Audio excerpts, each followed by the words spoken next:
Chair George, I do believe our recording has started. I did not hear the announcement, but it does indicate that it is operating on our system. Well, good. That's the most important thing.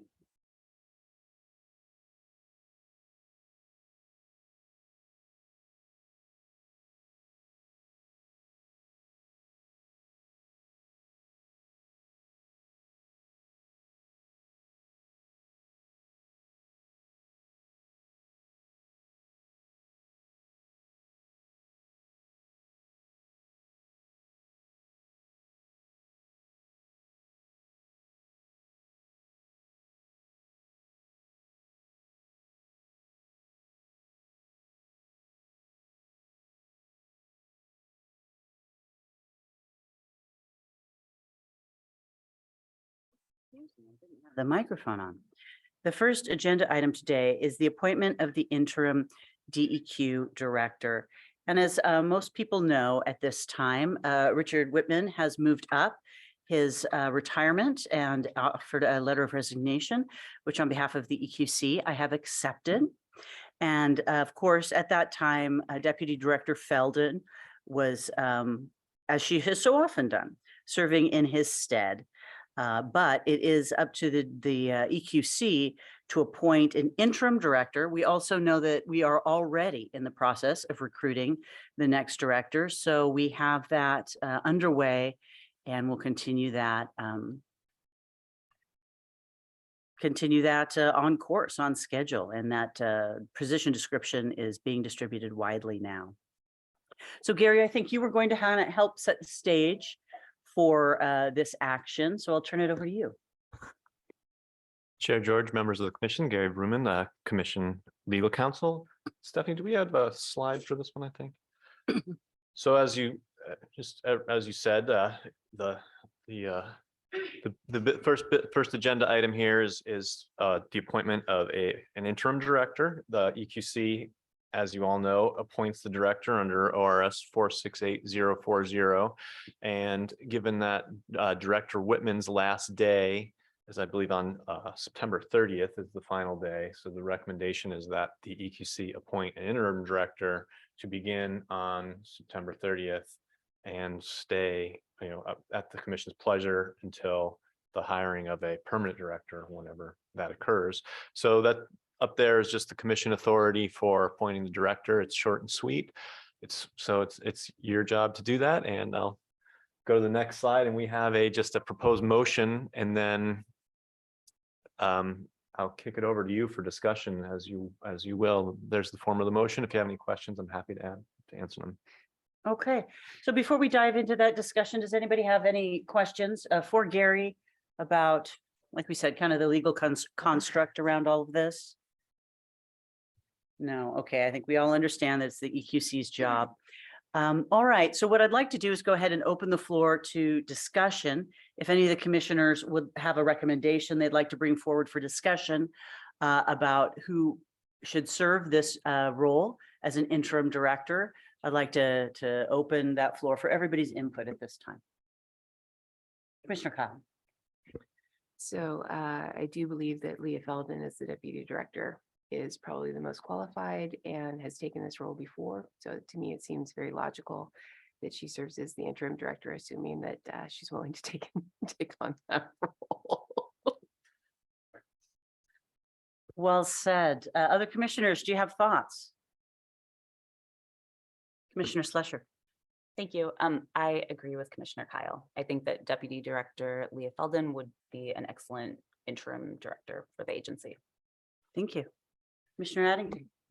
Yes, I'm also supportive of Leah, so be happy to be on board with that.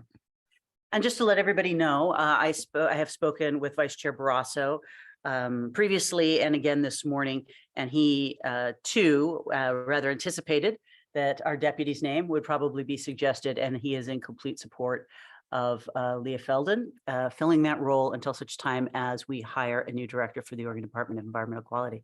So an important question at this time is, Deputy Director Feldon, are you willing to serve in this capacity? Thank you, Chair George and Commissioner Kyle, for the question. I am willing. I'm here for the department. I'm here for the commission, and I'm honored and happy to serve. Thank you very much. We know that Leah Felden has served the Department of Environmental Quality and in this role as deputy for 6 years. She's been involved in a wide variety of environmental issues that come before the Department of Environmental Quality. So I agree that she would do an excellent job and we would be in very good hands until the next director is selected. So since we seem to be having such agreement on this issue, I would entertain a motion. I move that the Oregon Environmental Quality Commission appoint Leah Felden as the DEQ interim director. The appointment to begin September 30th, 2022, and end upon the appointment of a permanent DEQ director. Do we have a second? Second. Do we require further discussion? Hearing none, we will move to the vote. All those in favor signify by saying aye. Aye. Any opposed? Hearing none, the motion carries. And I want to thank you very sincerely, Deputy Director Felden, for serving in this role. We know that you're going to do a great job and that the agenda of DEQ will continue without delay. Thank you, Chair George. Thank you for your support. I want to take an opportunity to thank Richard Whitman for his service to DEQ and to the state of Oregon. And I also want to thank the commission for its support of the agency during this transition. We've really appreciated your support and your leadership.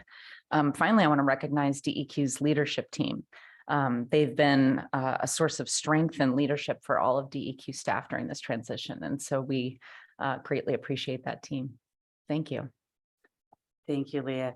And that's right. It's important to say that we all appreciate Richard Whitman's service to Oregon and his leadership of DEQ for the past 6 years. All right. So moving on, we have an action item before us, and this was prompted by a petition to the EQC to designate the Metolius River an outstanding resource water. And so we're going to have a presentation about this petition and then some consideration of the petition itself. Welcome. Excuse me. Good morning, Chair George, members of the commission. My name is Jennifer Weigel, and I am the Water Quality Administrator at DEQ. And with me, I have Connie Dow, who's the manager of the Water Quality Standards and Assessment section, and Aaron Borok, who's the lead staff, who's been working on. Thank you. That sounds louder. I'll start over. Again, I'm Jennifer Weigel. I am a Water Quality Administrator here at DEQ. And with me is Connie Dow, the manager of the Standards and Assessments section, and Aaron Borok, who's been our lead staff person working on this petition. So this morning, we're going to provide an informational overview along with some background and context for the petition and the legal requirements around DEQ's review and ultimately the commission's action on this petition, and provide you with a recommendation on how to proceed. As you know, and as you noted, this is we did receive this rulemaking petition to designate the Metolius River as an outstanding resource water as part of Oregon's water quality standards. And so I will turn it over to Connie and Aaron to provide you additional information leading to our recommendation on this petition. Thanks, Jennifer. Good morning, Chair George and a member of the commission. My name is Connie Dow. I'm the manager for Water Quality Standards and Assessment section at the DEQ. I'd like to start with an overview of our presentation today. So first, we will be introducing the petition and give you a summary of the petition we received, and also provide some background on what is outstanding resource water. And then we will talk about the petition process as required by the state law. And then followed by the evaluation of the petition we received, if the petition meets the requirement of the state law or not. And then we will summarize all the comments we received. And then we will conclude with our recommendation to the commission for this item. Next slide, please. So some background on outstanding resource water policy. Outstanding resource water is part of the anti-degradation policy of the Clean Water Act. So the main purpose of the anti-degradation policy by its name is to maintain the existing water quality. So keep the clean water clean from any degradation. Oregon's anti-degradation policy, for the most part, measures the federal regulation of the anti-deg policy. So basically, all Oregon waters are put into 3 tiers. Tier 1 basically defines the baseline of the water quality standard. Any water quality below this baseline is impaired, which requires a TMDL to bring the water body into compliance of the water quality standard. And the next level is the tier 2, which is reserved for high quality waters. These water quality are better than the Clean Water Act requires. I can give you an example. For example, if the dissolved oxygen standard is 5 and the current dissolved oxygen level is 8, then it's better than the water quality standard requires.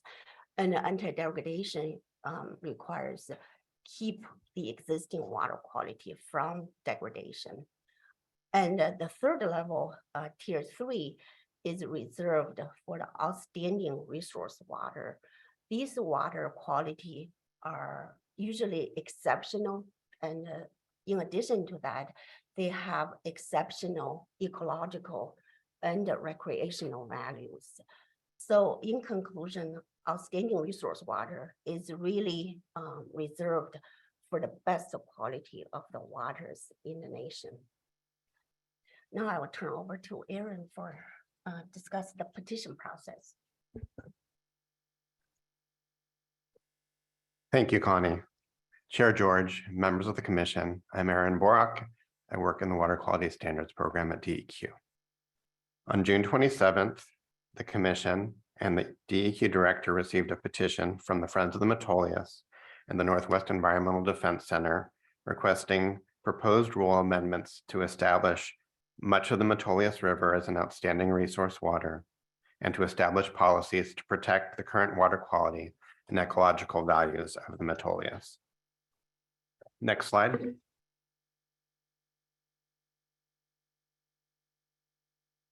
The ORW designation proposed in the petition runs from the headwaters of the Metolius River near Black Butte to Monty Campground. A portion of the river proposed for designation runs along the border of the Warm Springs Reservation, as shown on the map. The petition only proposes ORW designation for the main stem, but the proposed protections also extend to the many tributaries that flow to the Metolius. Next slide. The map in this slide shows the boundaries of the Metolius Basin. Land use in the basin is primarily a mix of federal forest land, tribal land, and private land, but also includes the Wizard Falls Fish Hatchery, managed by the Oregon Department of Fish and Wildlife, as well as the Elliott Corbett State Recreation Site upstream of Subtle Lake. Excuse me, Aaron, could we go back one slide? Could you folks point out where the hatchery is relative on this map? We have a volunteer. Right about there, right above that switchback, huh? All right, well, thank you very much.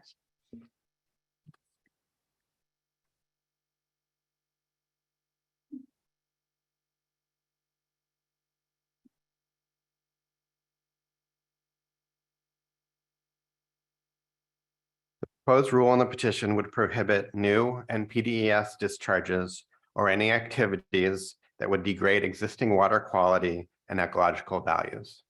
It would also prohibit new NPDES discharges or expansion of an existing discharge to waters upstream or tributary to these waters if such discharge would degrade the water quality within the waters proposed for ORW designation. Currently, the only NPDES permit in the basin is for the Wizard Falls Fish Hatchery, which is currently covered by the 300J general permit for fish hatcheries. The Forest Service also conducts pesticide application in order to remove invasive weeds. It is unclear how ORW designation might affect that pesticide application. Next slide. Before I get into the details of our evaluation of the petition, I'd like to provide a background of the petition process. Under state law, any person can submit a petition to adopt, amend, or repeal a rule. The petition must clearly show the proposed revisions, provide supporting facts and arguments, and address several considerations that are included in the Attorney General's rules for petitions. The agency must invite public comment on the petition, and the commission has 90 days to act on the petition. Next slide. The commission has 3 options to act on the petition. One is to grant the petition and direct DEQ to initiate rulemaking proceedings based on the petition. Second is to deny the petition. And the third is to deny the petition and direct DEQ to take another action. Next slide.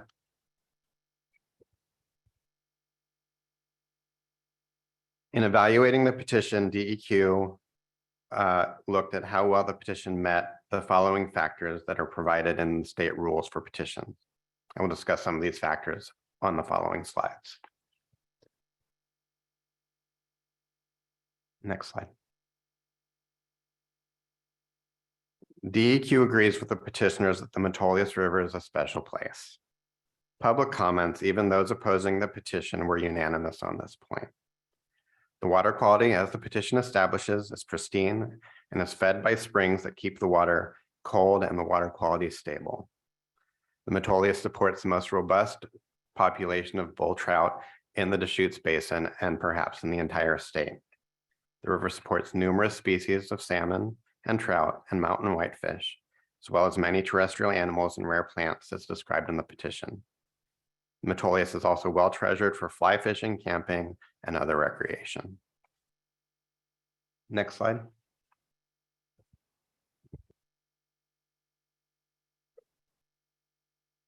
The potential impacts of ORW designation were not addressed adequately in the petition, nor how they might be prevented or addressed in the proposed rule. The land use in the Metolius watershed is complex, with co-regulators, including the Warm Springs Tribe and the Deschutes National Forest, as well as state agencies that operate facilities in the region. We heard concerns from these parties that there was much uncertainty regarding the effects of the proposed designation, and that the proposed rule would conflict with the sovereign authority of the Warm Springs Tribe within the boundaries of its reservation. Next slide.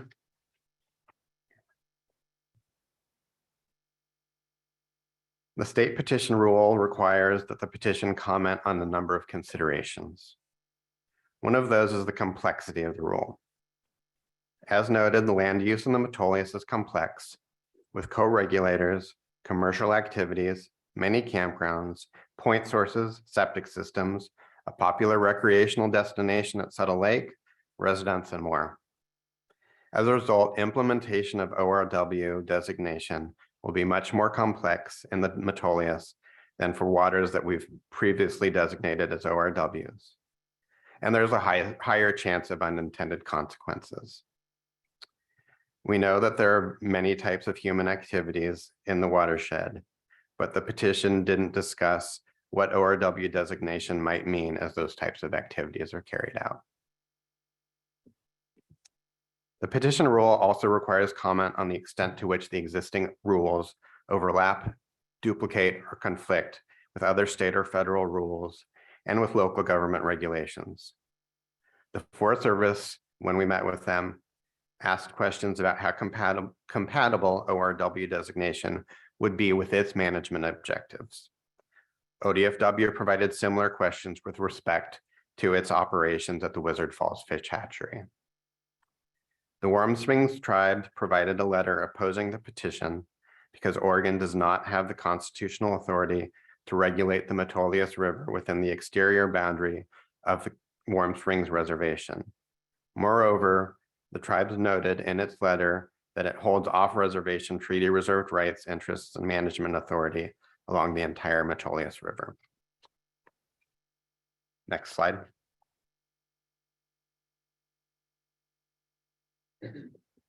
In conclusion, DEQ has concluded that the petition does not meet regulatory requirements. Specifically, the petition does not provide sufficient information on the reasons for and effects of the rule amendment. The petition also does not adequately present options of achieving the existing rules goals while reducing the negative impact on businesses, or describe the extent to which the existing rule overlaps, duplicates, or conflicts with other rules.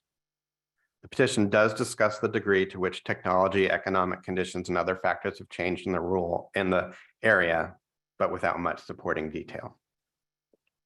Next slide. Petition rules require that DEQ take public comment on the petition. DEQ provided a 30 days notice between August 1st and August 31st. DEQ received many comments in support of the designation. Most of these were form letters. These letters discussed the pristine water quality, recreational opportunities, the status of the river in supporting bull trout and other fish and terrestrial species, and the need to protect the river for future generations.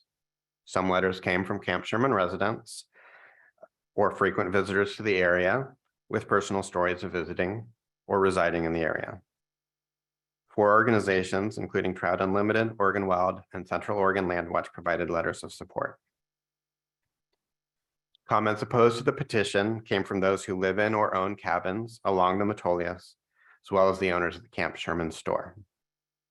Primary concerns from those opposed included that current protections under existing designations are already adequate to protect water quality, that an additional designation would add complexity to these existing protections, concerns about unintended consequences of the designation, concerns that the designation would restrict current activities, and the lack of any public process or outreach from the petitioners. Letters also expressed concern that ORW designation would encourage greater tourism and result in degradation to water quality as a result. DEQ also received letters from ODFW expressing specific concerns about the effects of the proposed designation on the Wizard Falls Fish Hatchery and requesting that existing activities be grandfathered in. The Deschutes National Forest also sent a letter expressing concern that the designation might conflict with their management goals in the watershed. The Deschutes National Forest also asked for clarity on how activities might be reviewed for consistency with ORW designation. Next slide. DEQ also looked at a couple of other factors in its evaluation beyond those that are required by state petition requirements. The Water Quality Standards Program conducts a triennial review process to set priorities for 3 years. This process has robust opportunities for public input. Taking on the proposed rulemaking in the petition and the petition process itself requires substantial staff time and disrupts the projects that we have already publicly identified through the triennial review. The petition did not note any imminent threat to water quality in the Metolius, and thus we're not aware of any urgency in ORW designation from the Metolius River that would disrupt the current priorities for the standards program. Another consideration is the benefit of ORW designation. Even with the current level of activity in the watershed, water quality in the Metolius has been stable, and other designations already limit negative impacts to the watershed. As proposed, ORW designation may have unintended consequences than with other ORWs, given the complexity of land use along the river. Next slide. In summary, DEQ recommends that the commission deny the petition because it doesn't meet state petition requirements and for the reasons I presented in the staff report and in this presentation. I'm happy to answer any questions. Well, thank you. Thank you for that presentation. And I think this is an important presentation because I think it's, the petition process is an example of how, any people or group in Oregon, have the right to come before the state and before the commission and ask for regulatory protection for values that they have for Oregon's natural resources. And certainly, as you opened your presentation with, Metolius is a gem. That's an absolute treasure of the state of Oregon. And so we can certainly understand the spirit, behind efforts to want to make sure that that high water quality isn't degraded. And I think the issue before us now is within this time frame, and is this the right tool to accomplish those goals for this river at this time? One of the things I wanted to ask you is, my understanding is that there's an existing state designation that provides some level of protection to the Metolius. Did I get that correct? And can we share a little bit about that and what that provides in regard to the Metolius? Acting Director Feld. Thank you, Chair George. Stephanie and staff, maybe we go back to the slide where you actually list the designations and can describe those a little bit. And maybe what I could ask you as well is to, comment a little bit more on the fact that the water quality there is good, which, also is how staff consider their priorities in what they're going to be working on through the triennial review. Okay. So that's the, Stephanie, that's the slide that says petition evaluation. Slide 12.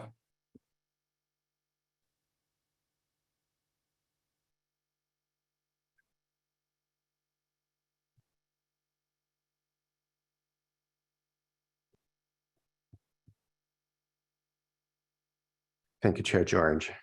So as is in the slide, the Metolius, much of the Metolius is designated as a wild and scenic river from its headwaters.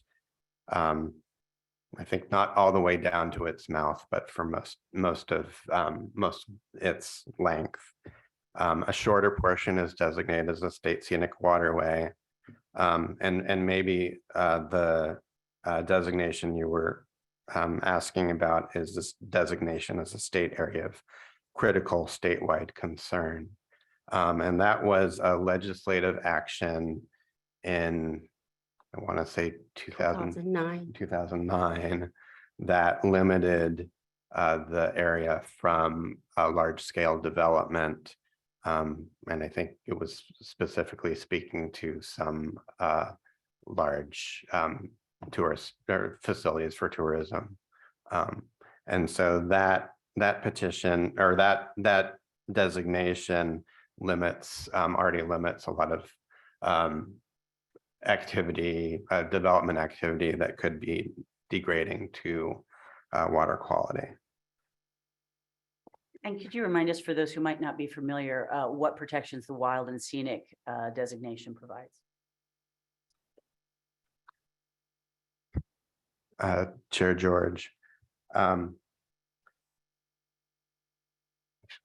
can add something. Yeah, Chair yeah. George, one of the things need protection is limit the water withdrawal. For example, Metolius River cannot exceed, I think, 1 CFS water withdrawal, and the river already reached its limit. Mhm. And I may add another protection based on state area of critical concern that limits large scale resort development. Mhm. Well, and I kind of put you on the spot there, and that's a bit of unfair of me. I happen to be a little familiar with wild and scenic designation. So the Wild and Scenic River Act includes the prohibition of damming or otherwise altering the river in any way, including dams, bank alteration, as well as any mineral gas or oil extraction, and includes a buffer corridor that can either be 1/4 or 1/2 mile on either side of the river. So just kind of a little bit of background for folks who might not be as familiar with that designation. Commissioners, do you have any comments or questions for the panel?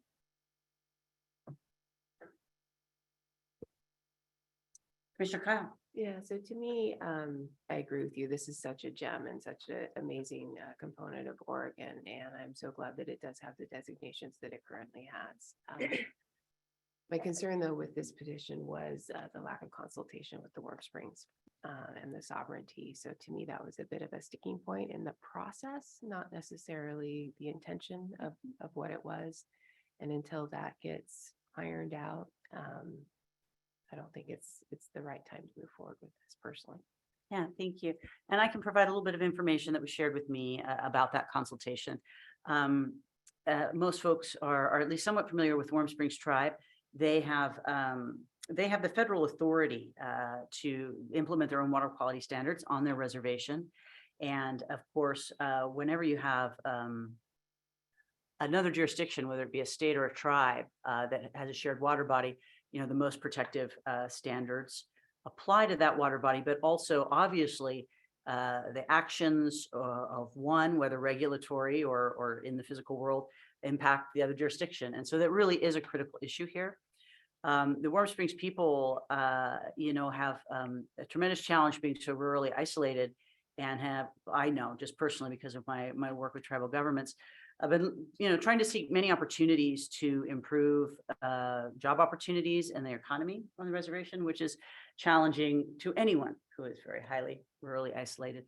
And I believe what came up in the consultation is their concern that such restrictive protection might potentially inhibit their future, development or something of the sort. So I agree with you. It is a critical consideration at this time.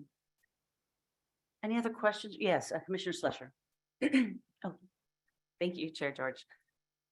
So like the other commissioners, I am quite fond of the Metolius River. I feel a little bit biased. I have a sticker on my coffee mug. It's been there for years. I didn't just put it on my mug. I love the river.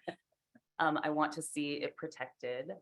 I also am concerned by the tribal concerns and absolutely don't want to make a decision here today that would impact tribal sovereignty.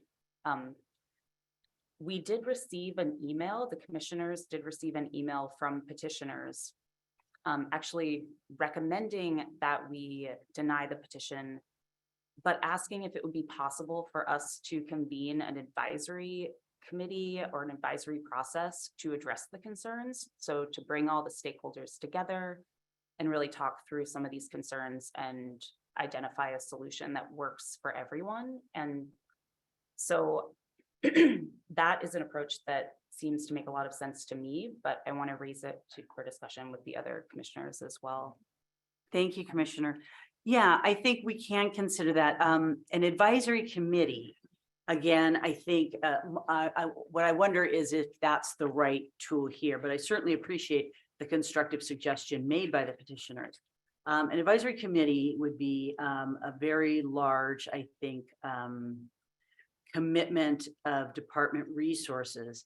And at the same time, I think the spirit behind the recommendation is exactly what you said, to bring the affected parties and the relevant parties together to see, is there any way in which perhaps the tribe's concerns could be addressed or taken into account, or maybe could a smaller portion be appropriate? And so I think it's the intention to explore those ideas, which I think is really a value and is something that could probably be done.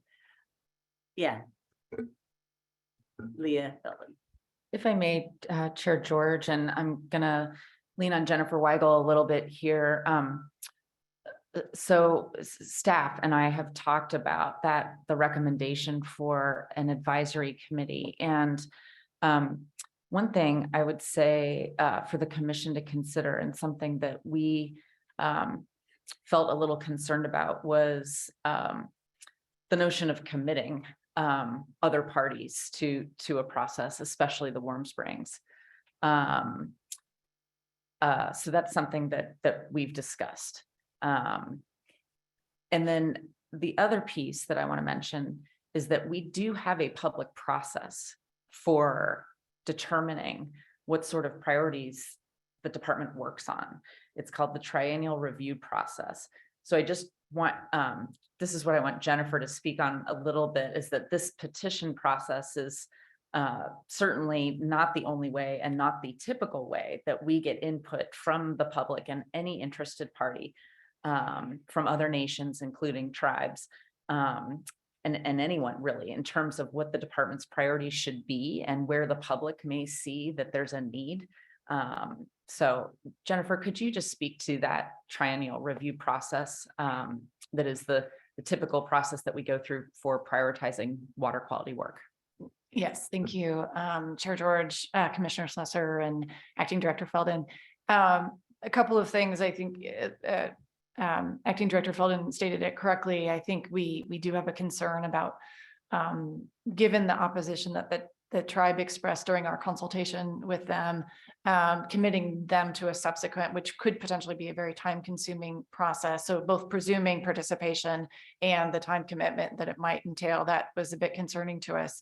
We do have, as Acting Director Felden noted, we conduct approximately every 3 years, a very robust both internal inquiry in terms of what things are we seeing within DEQ and the operations of our water quality programs that have a nexus with water quality standards, where we need to undertake rulemaking, internal management directive guidance, improved procedures, et cetera. So we do an internal reflective look, and then we also do a robust engagement externally with stakeholders, including offering consultation to tribes, to establish really what is that 3-year priority work plan for the water quality standards program. And so this water quality standards at DEQ is a fairly small program. We have about 4 to 5 FTE total.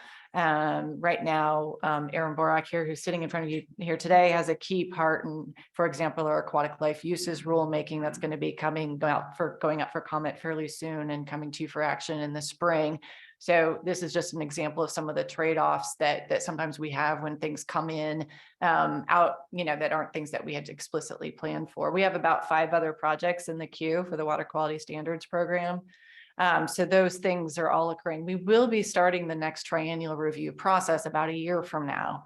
So we will begin that process probably around this time next year, doing that internal look, developing that inventory of potential projects, and then soliciting external input. And then in the past, we've come to you for an informational overview, both during and then once it's been finalized, to let you know about, here are the things that we see, here's the type of input we got, and here's kind of how the priorities are shaking out for the program. That, like I said, that process is, we're about halfway through our current 3-year work plan. And so we'll be starting on that process next year. The last thing I will say is this is a really complex land use, as we've talked about. One question I think that we have within the program that we've not been able to really dive into is, again, part of the reason for the denial is not fully understanding the consequences of this designation. Other states, when they've looked at very special waters, but are under a more complex land ownership or different types of land uses, have done something have adopted kind of an in-between place where they give we gave a brief description in the staff report to the commission about this in-between designation, where it's very special, but we allow some limited amounts of activity. The challenge with an outstanding resource water as well is that it really is about no new or increased discharges, which, as Aaron highlighted, we're not completely sure about where all of the various land uses and activities would play out under these types of restrictions, but there could be some additional options. And these kinds of things would take us time, but would absolutely, be potentially the kinds of discussions that if we were to proceed further, we'd want to build into some sort of process and be thoughtful about. Thank you. Commissioner Addington. No, I'm good. Thank you. Oh, all right. He's all set. All right. Any further discussion? Okay, so I am prepared to entertain a motion on this petition.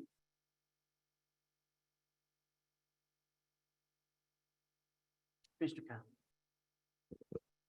So I move that the Oregon Environmental Quality Commission deny the petition on the rule amendments proposed by the Friends of the Metolius and co-petitioner Northwest Environmental Defense Center on June 27th, 2022.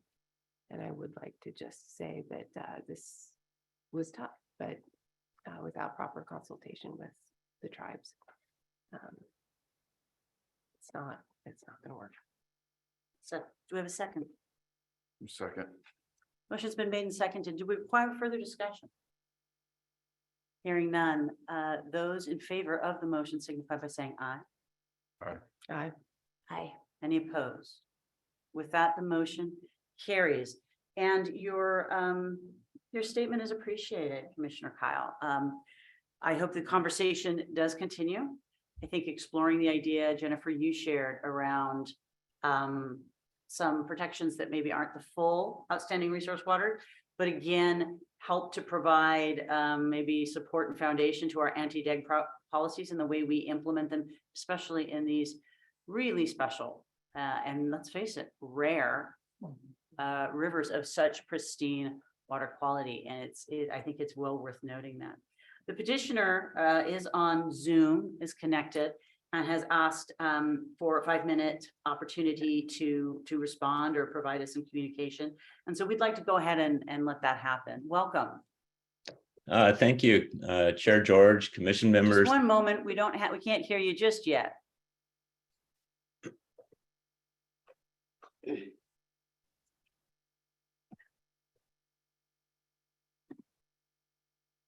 So Doug, this is Stephanie Caldera, the commission assistant. Why don't you go ahead and see if your audio is working? Looks like it's working on It our should side be. in case you have a double mute operation there. It should be working. Can you hear me? We're not hearing you yet, so let's give Stephanie a minute to check that out.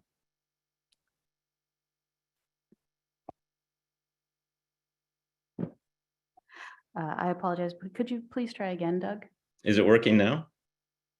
No? My mic is unmuted and the video is on. We unfortunately are having trouble hearing you in the room. Just one moment. I'm going to check a setting on an additional computer, but we should be able to connect you very shortly. Thanks for your Okay. patience.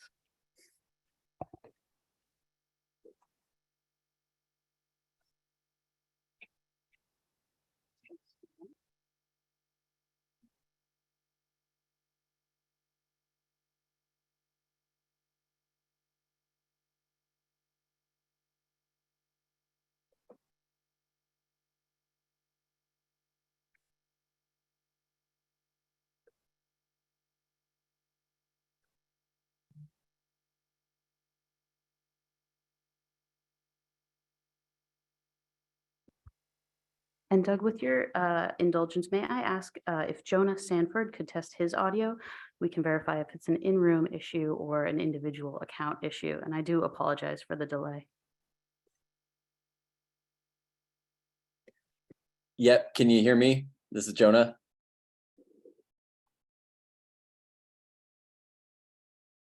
Testing, this is Jonah Sanford.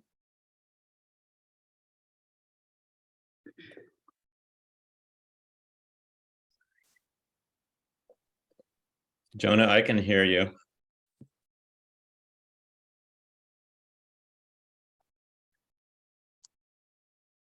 Testing, Jonah Sanford here. So Jonah, can you hear me? This Members is of the commission, I think we are having an in-room speaker issue.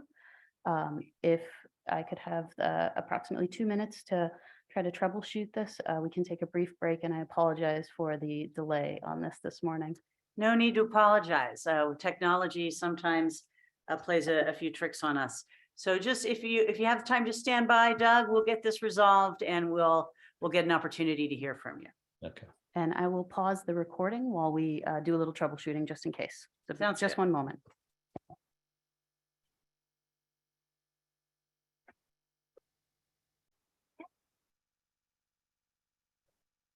Thank you for that reminder, Molly. Okay, we'll turn it over to you. Thank you very much, Chair George, commission members. My name's Doug Hancock. I'm president of the petitioner Friends of the Metolius. I greatly appreciate you getting the technical problems fixed and giving me a chance to say a few comments today. I know you have a busy agenda for the rest of the day, so I'm going to keep my comments fairly brief. We have a tremendous irony here in that almost everyone, in fact, as pointed out by Mr. Borak, unanimity in the belief that Matoi's is a very pristine river and has wonderful water quality, and ticks most of the boxes for an Oregon or an outstanding resource water. But there are complexities, and we understand that. We've understood that the whole way. And we are strongly of the belief that the complexities could be sorted out and accommodated, especially the concerns of the Confederated Tribes of Warm Springs during the rulemaking process. But that's water under the bridge, so to speak. And I just want to limit my comments today to process, because there are other citizen filed petitions that are going to be filed, I believe, for designation of various water bodies in Oregon as outstanding resource waters. And it would be really helpful going forward for the parties that file them to have clarity from DEQ on how they will be handled. DEQ has had for nearly 30 years been charged with the responsibility of coming up with a list of Oregon water bodies that should be designated as ORWs. That hasn't happened. And so in the last few years, we've seen several citizen filed petitions. This one that we're talking about today for the Metolius was the fourth. It won't be the last, but in the prior three petitions, the commission approved the petitions and rulemaking was ensued. It was during that rulemaking process that stakeholder concerns were ironed out and the rules were amended and drafted to accommodate those concerns.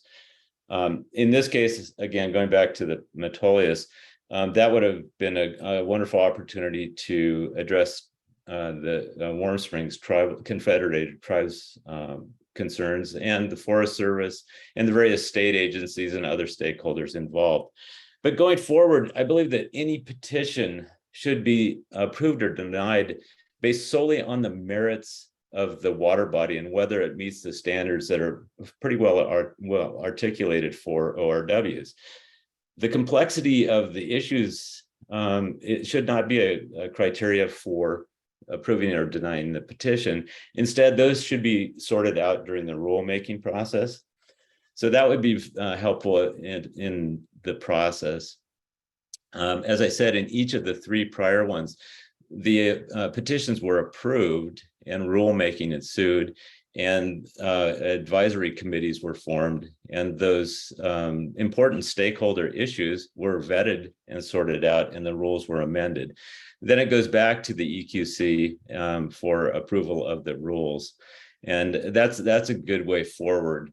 But during the process, the petitioners should be afforded a chance to respond to the DEQ staff report. There are many things that we don't align with the DEQ's analysis in this case, but a robust back and forth and discussion during that period would be very helpful. Well, I really appreciate the comment to or the opportunity today to make comments to you. To use a legal analogy, commenting after the decision has been made is kind of like asking a trial lawyer to present closing arguments after the jury's decision has already been announced by the judge. Again, there should be some back and forth and comment period where we can respond to the staff report. That would be helpful. I know DEQ has contemplated and suggested that the ORW petitions be handled in the triennial review process. I think that might be a really efficient and good way to handle it going forward. But again, what I'm calling on the DEQ to do is provide clarity to the people that the other groups in the conservation arena, especially, that will be filing, I think, other ORW petitions, because that would be really helpful with the goal that everybody has in mind, and that's protecting the quality of Oregon's high quality waters. And that's really all of the only comments I had. And again, I thank you for the time. Thank you for your comments. And point well taken. You're right. That is an obligation that was laid out for DEQ, and that is not a piece of work that has gotten done, which is DEQ identifying those waters that may be appropriate to consider for that designation. So thank you very much for all the time you've put into this and for sharing your thoughts with us. All right, with that, I think we do need to move on You have something?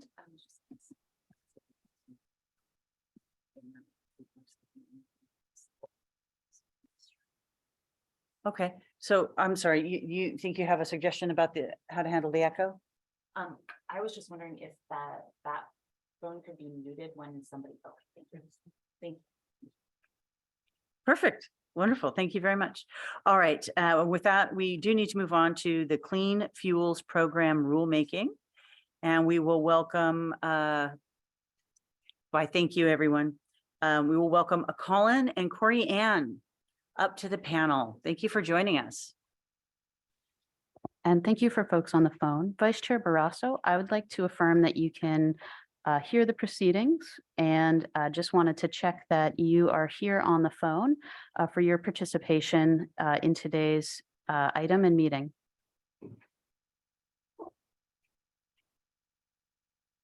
I can hear the proceeding Welcome. and I'm present. Thank you. Thank you. Good morning, Chair George, Vice Chair Barrasso, members of the commission. Good morning. My name is Colin McConaughey. I manage the Office of Greenhouse Gas Programs. And do I need to start over? And I am joined by Corey Ann Wind, who manages the Clean Fuels Program and leads the very talented team that run that program. We're here this morning to propose significant changes to the rules that define Oregon's Clean Fuels Program. As you've heard from us in presentations earlier this year, this is one of Oregon's signature climate policies to address what is Oregon's largest sector of greenhouse gas emissions. That is our transportation sector. EQC adopted the Clean Fuels rules to begin in 2015 and to establish a 10% reduction over a 10-year period in the carbon intensity or greenhouse gas intensity of Oregon's transportation fuels by 2025. And we're here to propose that the commission consider changing, or rather expanding and extending the program's rules to expand considerably to a 37% reduction by 2035. This is a proposal that you'll hear from Corey. Was developed, supported with some robust modeling and analysis that we did conducted last year prior to the onset of this rulemaking to look at the future availability of clean fuels to Oregon's transportation market. And found that this standard that we're proposing the commission expand the program to is eminently achievable with the considerable onset of new and cleaner fuels to Oregon's transportation market.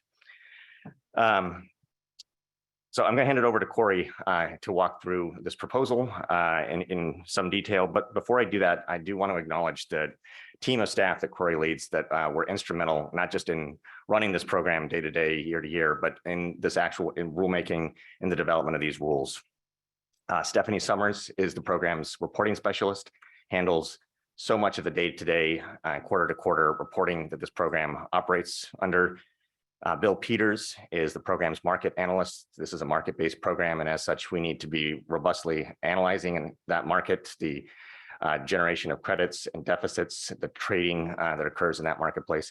And he also was the primary drafter of these rules as well. And then finally, Kiara Winans is the program's pathway specialist, who is our program's expert in the life cycle based assessment of transportation fuels that is at the core of this program. So with that, I'm going to hand it over to Corey to walk us through our presentation. Thank you. Thank you, Colin. There you go. Okay, can you hear me? Oh, much better.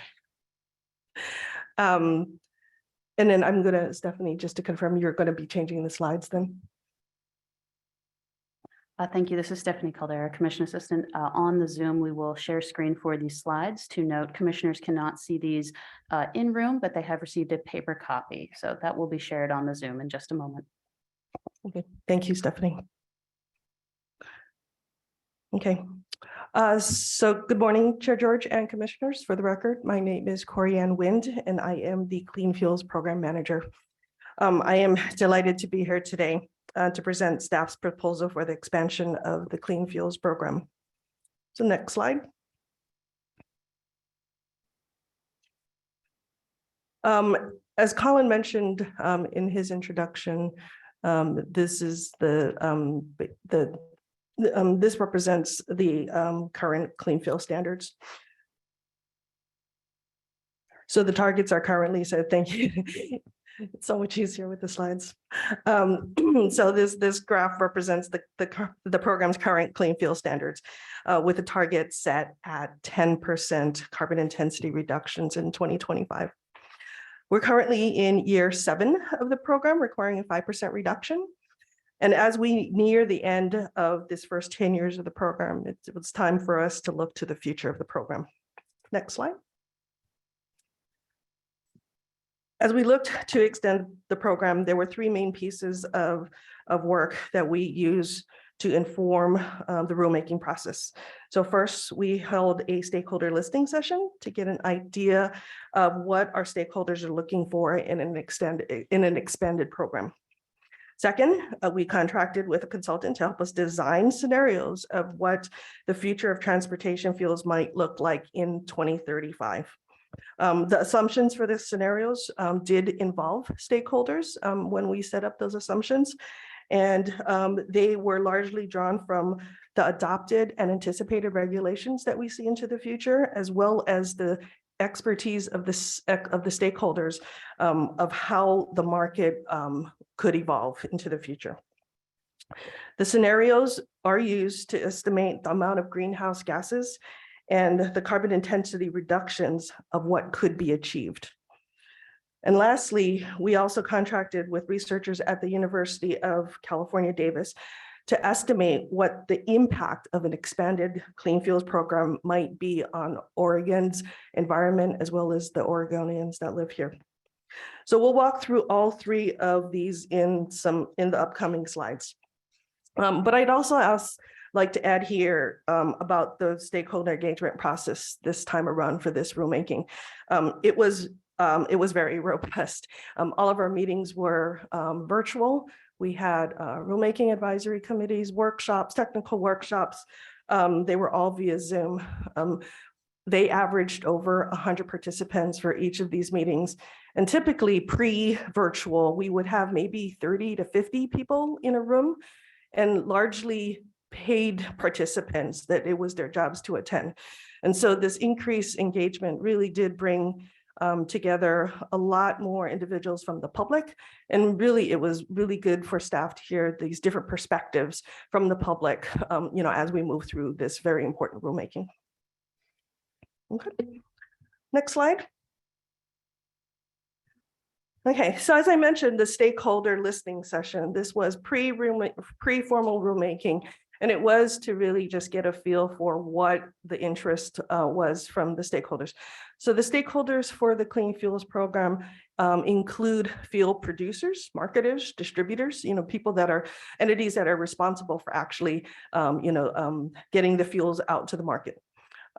They also include fuel consumers like public and private fleets, as well as individual customers. The feedback that we received from them were largely favorable about the way that the Clean Fuels Program is designed, that it is performance-based, that it is technology neutral, fuel agnostic, right? That the policy doesn't pick which of the fuels to rely on in the future. Rather, it allows the carbon intensity of the fuel itself to dictate like how successful it was going to be and how the incentives are actually received through the policy. As I mentioned, stakeholders were involved in the development of the scenarios.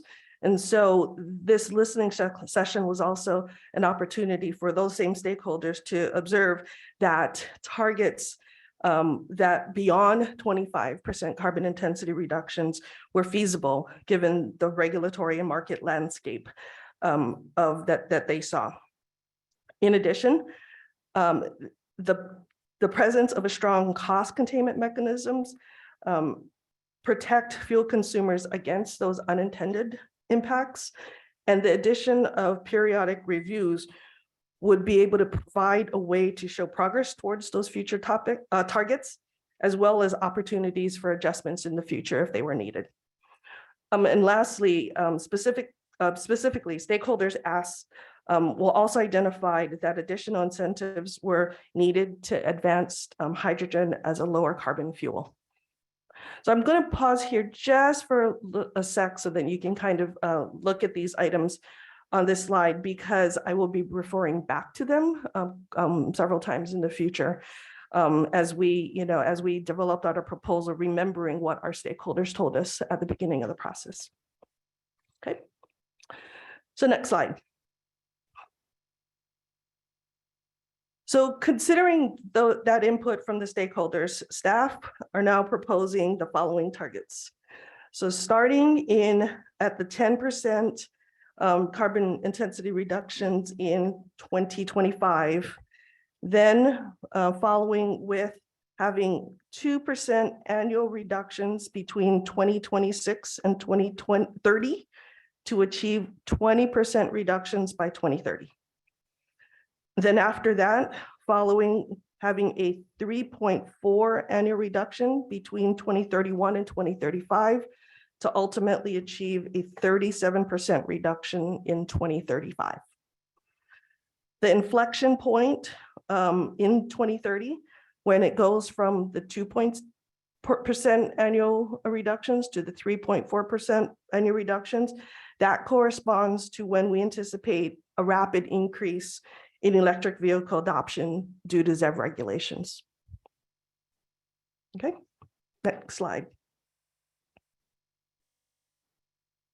So what I'm going to do now is walk you through a series of about 5 or 6 slides where I will describe to you the role of each of these primary low carbon fuels in that future vision in 2035. So you can get your heads around, what kinds of fuels and how much and the carbon intensities and whatnot.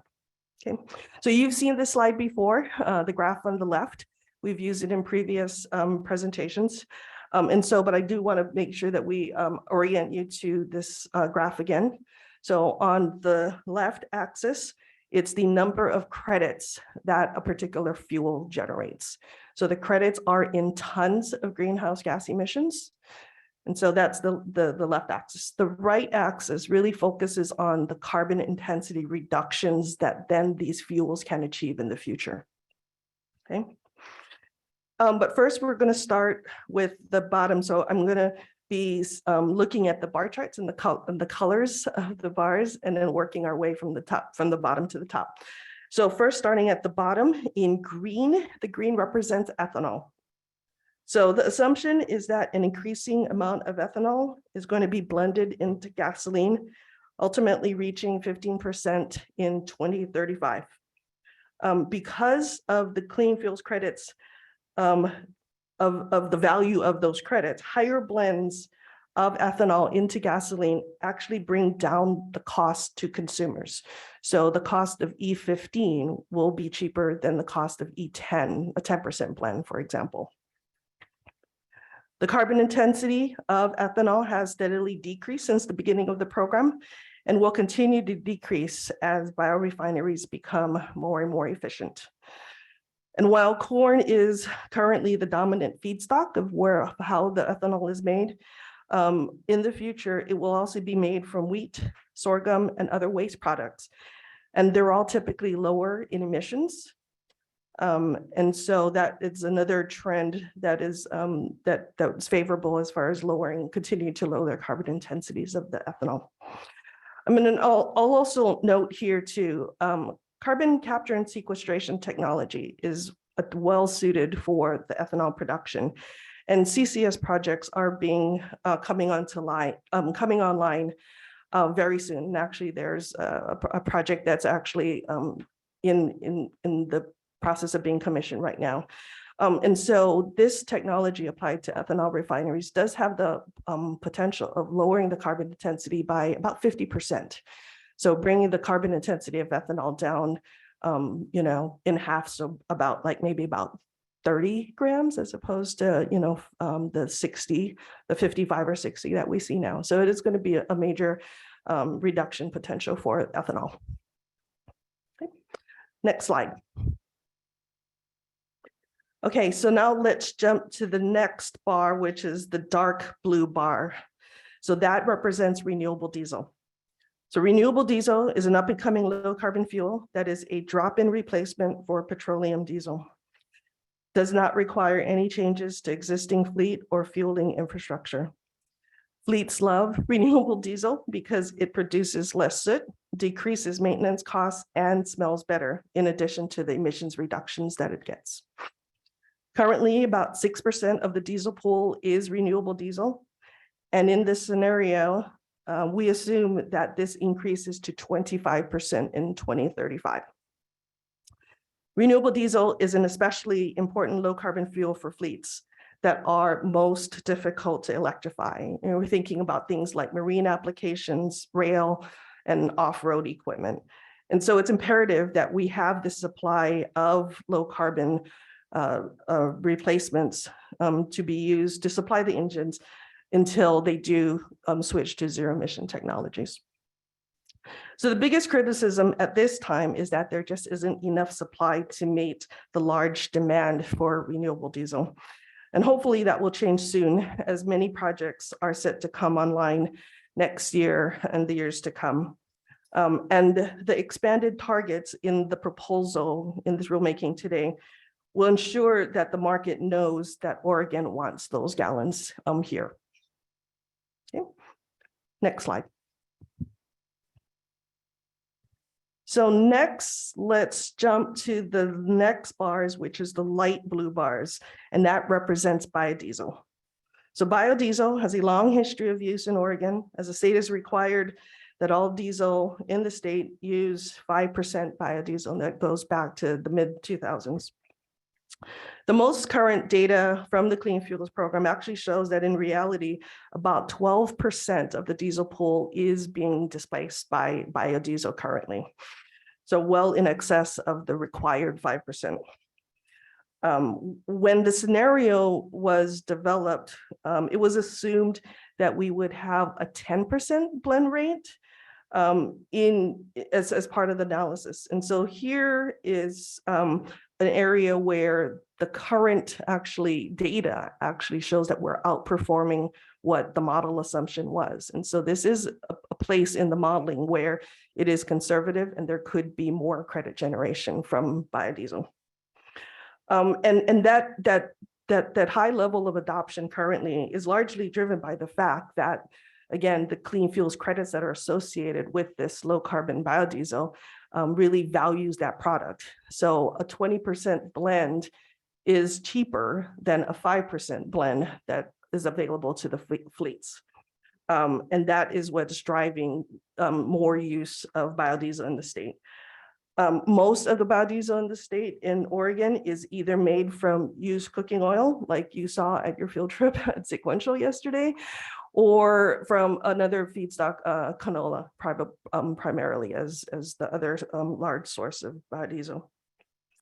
So, okay. Next slide. Okay, so before actually jumping into the next field is electricity.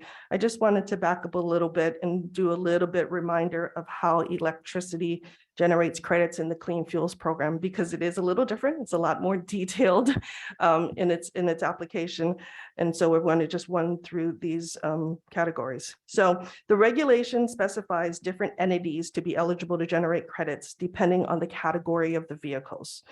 So from moving from left to right on the top, so for charging that takes place in homes, so residential charging, it's your electric utility that typically generates those credits. And then what the utility does with those credits is sell those credits and funds projects to advance more transportation electrification. So for example, grants to community organizations that will purchase EVs and chargers. The first of Oregon's electric school buses have come through this mechanism. Some pretty critical funding of workforce development training, such as down at Klamath Falls Community College. Those kinds of things are funded through a lot of these utility programs. They've also installed a lot of chargers in the more rural parts of the state where there aren't, a lot of private companies that are doing so. So for going to the next box then, so for public transit vehicles, it's the transit agency that generates those credits.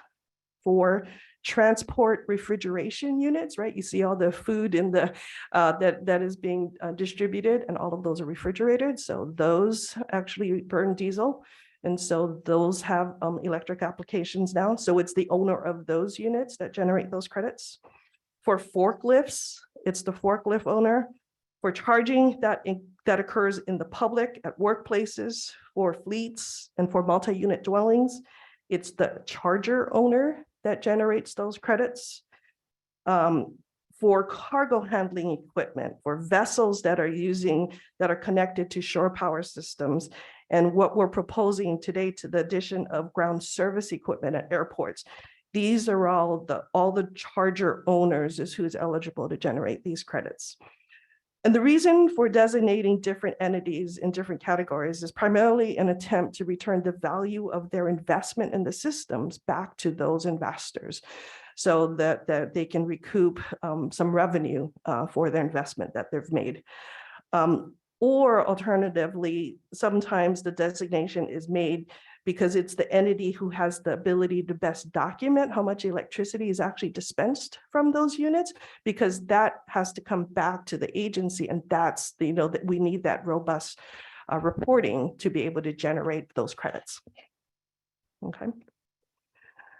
So next slide. So now we're going to jump to the orange bars. There's light orange and dark orange bars, and those represent electricity.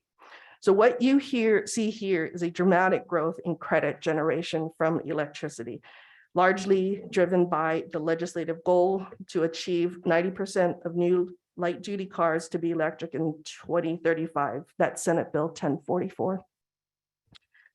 This closely mirrors the Advanced Clean Cars 2 regulation that was recently adopted by California that requires 100% of new light duty vehicles be ZEV in 2035. But the scenarios assumptions, because this was done a year ago, were not as stringent as the Advanced Clean Cars 2 regulation. So again, this is another area where there is potential for more credit generation if Oregon adopts the Advanced Clean Cars 2 rules. The orange bar also assumes compliance with the Advanced Clean Trucks regulations that you adopted last November, and requires an increasing percentage of new truck sales to be ZEV as well. So in addition, the light orange bars at the top of the graph shows the electric off-road applications like forklifts and cargo handling equipment. And those have been increasing rapidly and will continue to do so in the future as more and more electric versions of those equipment actually electrify. This scenario also assumes that 100% of the electricity used to charge these electric vehicles will be zero carbon by 2035. And then recent data actually indicates that starting in 2021, about 70% of it is already renewable. So also, I want to note here too that recent federal bills contain significant incentives for electric vehicles infrastructure, which will support the transition for EVs. And so, as those investments take place in Oregon too, they will really bolster and support the adoption of the electric vehicles and the credit generation from them. Next slide. Just 1 second, Commissioner Slusher. Thank you, Chair George. I was just wondering, because you noted that the model estimates are conservative, they apply lower values than where policies are likely to go in 2030 and 2035. How accurate do you think these projections are now, given the new information that you have available, and then also the additional funding that is expected to become available? Mm-hmm. Yeah, thank you for that question, Commissioner Schlesser. So there are several places where we do think the modeling was conservative. I think we as staff are weighing that against some uncertainties that we actually have about what will happen in the future. So we can assume certain adoption rates for electric vehicles, or, blend rates for biodiesels, or the reduction of carbon intensities, but we don't know for sure. And so I think at this point, it is a balance of those two factors that we move forward with this 37% proposed target. And I think I'll add to that, I think there will continue to be opportunities for staff and for the commission to monitor what that is. I'll be talking about some future program review opportunities, and just that there are other jurisdictions and other factors in the market and other investments and technology innovations. I mean, there's just so many things that could happen that we remain committed to monitoring all of those things and reporting back. Thank you.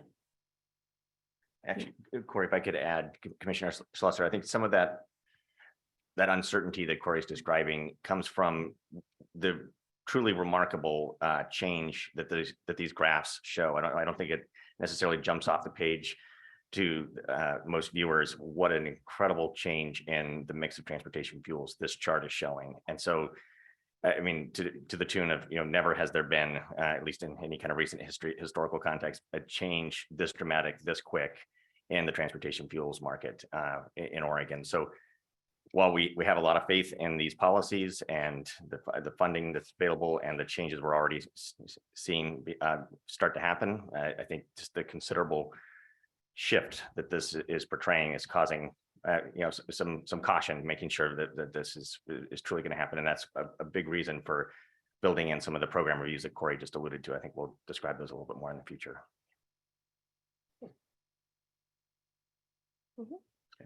Okay, next slide, please. Yep. So lastly, let's look at the purple bar that's second to the top, and that represents natural gas, and actually more specifically, it's renewable natural gas. On average, the carbon intensity of the natural gas used as a transportation fuel has decreased by half since the program has begun. And that is largely due to the switch between a fossil natural gas to a renewable natural gas. Renewable natural gas makes up about 90% of the natural gas that is used in transportation right now. Again, due to the CFP credits that are associated with those fuels. The renewable natural gas is very low carbon and sometimes negative because it does take those fugitive methane emissions and capture it and use it as a fuel. And so it does result in some very, very low and negative carbon intensities. Currently, renewable natural gas is mostly captured landfill gas. But that looking into the future, even those that source will probably be switching to natural biogas from wastewater treatment plants. And animal manure and green waste digesters. Again, some of these waste products that are being captured and then used for as a transportation fuel. And then I just wanted to point out too, the volume of the gas here is not a lot, but it is those really, really low and negative carbon intensities that actually make it like a higher just credit generation potential, and which is why it's again very important for the for the Clean Fuels program to be able to value that. Okay. Next slide, please. So what this slide attempts to do is to cover two things that were not included in the scenarios, but actually might have a big impact in the future. So first, there was no specific assumptions about the role of propane as a transportation fuel or renewable propane. So propane is most often used in school buses in Oregon. As an alternative to diesel buses, a transition to propane, and then in the future, electric school buses. The consumption of propane has increased tenfold since the program has started, and an increasing number of those buses are using renewable propane as opposed to fossil-based propane. Renewable propane is produced when renewable diesel is produced. And so historically, what that renewable propane was used for is just put back into the front end of the refinery. It's just burned for its energy content to bring down the carbon intensity. But what the Clean Fuels Program has done is created a specific market for renewable propane as a transportation fuel. So now they take it out of their system, they rail it to us. And then so we have the opportunity to put renewable propane into those school buses. And then, just dramatically reducing emissions for the kids that ride the buses, the drivers, and the communities that those propane school buses operate in. The second of the items here is that the scenario did not account for the emergence of sustainable aviation fuel. So again, aviation fuel that's made from renewable products, not fossil products. And the credit generation that would ensue from a lower carbon fuel. So this fuel is nearing commercial scale volume. There is a lot of investment in this. I think for the aviation sector, it is widely understood that, electric or solar or, those kinds of applications are just, especially for large aircraft, not for little smaller aircraft, but that the pathway is really in a biofuel, renewable based fuel. And so airlines are actually allowed to use up to 50% of blends with renewable and fossil product right now. And there's been a lot of pilot scale projects and ramping up to commercial scale. Oregon did receive its first gallons of sustainable aviation fuel last month. So very recent news to the Hillsborough Airport. And so, and I was told in that context that, it wasn't just a single delivery, that it's going to be an ongoing contract. And so we will continue to receive those gallons. But what we really want to see here is not just, the smaller quantities. We want further expansion at PDX and at all the rest of the airports in Oregon. And to point out too, there, as I mentioned, a lot of incentives in the Inflation Reduction Act to increase production and deployment of the sustainable aviation fuel. So we're really eager to see more of that coming to Oregon's airports. Commissioner Kyle. Hi, sorry to interrupt you, but it was a comment that was in the public comments about kind of the advanced crediting. And does this tie into the topic right now that you're talking about? Okay, then I'll hold back my question. Yep. Okay. Okay, so next slide, please. So now that we've gone through kind of all of the different fuels and looking out to 2035, I really want you to kind of turn your attention to the right axis of the chart now. And that is what the carbon intensity reductions that are possible as a result of those different mix of fuels. And that is shown in the black line. So what this scenario shows is that electrification alone, if you just kind of look at those eyeball, the orange bars, that achieves alone about 25% reductions. But put another way, right? If we set the targets in 2035 at 25%, there's virtually no rules for other fuels other than electricity. And that's a significant issue for the Clean Fuels Program because it's not consistent with one of our foundational principles that we support all fuels broadly. And we let carbon intensity really dictate, what fuels will be successful in the policy moving forward. I think we all know that zero emission technologies will be the standard in the future, but there will also be a need immediately and in the medium term for low carbon liquid fuels to supply the existing fleet of gas and diesel vehicles for decades to come. The transition is going to be, is starting now, but there will be a long time where gas and diesel are still going to be in existence. But we need to assure that those liquid fuels decarbonize it as well. And then to ensure that that occurs, we do need standards that are greater than 25%.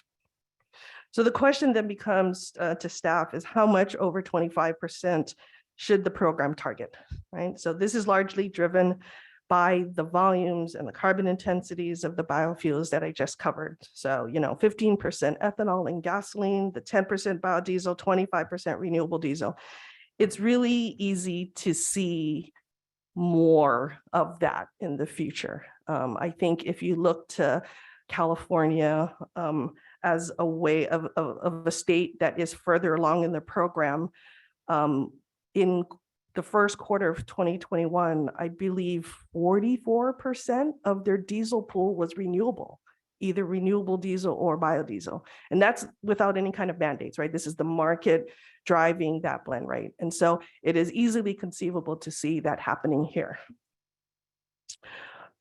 We also do acknowledge, as we've mentioned before too, that there are stakeholders that are unsure about those adoption rates, so the high blending and the adoption rates of the ZEV. And so, that is basically the reason why staff at this point is moving forward with proposing the 37% targets out in 2035. So I'll pause there if anybody has questions. Go ahead. Okay, next slide. So as Colin mentioned, I spent a lot of time talking about target setting, but this rule package has dozens of other proposed rules in it, largely to enable the market and the regulated parties to be able to achieve these expanded targets. Some of them are housekeeping updates. Some of them are just making the program more efficient. I'm not going to go through an exhaustive review of all of the different changes that are proposed. They're all in the staff report that was prepared for you. But I am going to take the time to talk about a couple of the highlight ones and why it's important at this time. So first, the first bullet is going back to, again, this is where I'm going to say I'm going back to the listening session slide. So staff, this is the topic about hydrogen fuels. And staff did seek different ways where we can, within the authority that we have for the Clean Fuels Program, increase the incentives to hydrogen and to be used as a transportation fuel. So hydrogen from the beginning of the program has been able to generate credits, but the economics of the hydrogen projects are just very challenging because of the high amount of capital costs that are involved. The stakeholders that provided input to us were unanimous in asking the agency to extend this relatively new provision that was adopted last year for electric vehicles and chargers, also expand that to hydrogen fuel cells and fueling stations. And so this is the provision that is referred to the advanced crediting. And what that allows is project developers to essentially apply to the agency for upfront loans of credits that are based on an estimate of credit generation of up to 6 years worth of fueling, right? So instead of quarter by quarter after the fact, we do a calculation to estimate what those credit generation over this longer period of time is. Then we distribute those credits, and then those project developers can sell those credits and then use the revenue to offset any of the additional costs that are involved in these projects. And then the project developers then repay that loan back to DEQ on a quarterly basis. So that's kind of the mechanism. And so this proposal is to expand that provision to hydrogen fueling for vehicles. The next bullet is very similar to that, and it is also an expansion of the advanced credit provision. And this would apply to projects that might be funded through recently passed federal funding bills, such as the Bipartisan Infrastructure Law and the Inflation Reduction Act. So both of these laws contain incentives to expand zero emission fueling infrastructure. And there is the opportunity with this proposal to then stack clean fuels credits alongside those federal funds. In many cases, as you know, federal grants require a local match, and sometimes those are problematic for project developers. And so clean fuels credits, because they are not attached to federal funds, can be used as that match. Additionally, the federal funding might only cover part of the project. It could cover the vehicle or it could cover the charger. And so CFP credits could be used to like cover the other costs that are not covered in this grant. So if adopted, DEQ will work with our partners at the Department of Transportation, who is administering many of these federal funds for infrastructure in the state. As we identify suitable public and private partnerships that are going to be planned to be funded through the National Electric Vehicle Infrastructure Plan. ODOT has $100 billion that they are investing in this plan, both for federal and state funds. And so this is a good opportunity for clean fuels credits to be able to take part in those partnerships as well. Okay. Next, we are seeing advancements in many different types of electric vehicles. And as they come to market, it is important that they be able to generate CFP credits to advance their deployment. So in last year's rulemaking, we added electric cargo handling equipment, forklifts, vessel shore power systems, transport refrigeration units to be able to generate credits. So this year, we're proposing to include airport ground service equipment. This is a huge opportunity for airports through Oregon to attract these clean technologies to replace their legacy diesel engines. We worked really closely with the Port of Portland and several airlines to come up with this proposal. And what we've heard before is what was problematic is that a lot of the federal funds that come through the airlines are only pointed at areas that have poor air quality. And so Portland and Oregon was never a high priority, would go to other states that have, violations of the national air quality standards. But by having the access to the clean fuels program credits increases those incentives for those airlines and for those fuels to come to Portland. It just helps the economics of those projects better. And the port has really leveraged the credit generation to like better partner with their tenants, because so much of what goes on at the airport are, it's like different kinds of contracts and different infrastructure. It's just, there are complications, but I'm told that the credit generation from this ground service equipment is really helping with those relationships. And I did want to take this opportunity to thank also the Port of Portland for their efforts to reduce their emissions. They have installed a lot of charging to support their own fleet electrification, as well as their tenants with their TNC drivers and members of the public who are have electric vehicles. And they've also been instrumental in transitioning their shuttle buses from fossil natural gas to renewable natural gas, as well as planning for large-scale deployment of sustainable aviation fuel soon. And we very much look forward to continuing this partnership as we explore new projects, especially with the marine terminals, the drayage fleets, and just many more different opportunities that the port has. So, okay. Next. So, oh no, actually, go back a slide, Stephanie. So. The next bullet here is that, so staff does acknowledge that there are growing concerns about the potential for multiple claims on environmental attributes of a lot of the renewable fuels that we are using these days. And as those markets have emerged, I think the concern has increased. So last year, we did add program requirements to address the concerns regarding renewable electricity. And in this rulemaking, we're addressing the same for renewable natural gas. So we are proposing here to add some additional documentation and electronic tracking of those attributes that are associated with renewable natural gas. And that's to ensure that those claims are limited to a single entity and that there isn't any kind of double counting.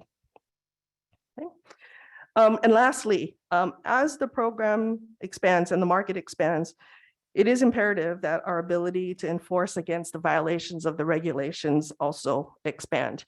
And so what this rule package includes are several updates that are proposed to maintain the integrity of the program, and to ensure that the greenhouse gas reductions that are reported by the program are legitimate.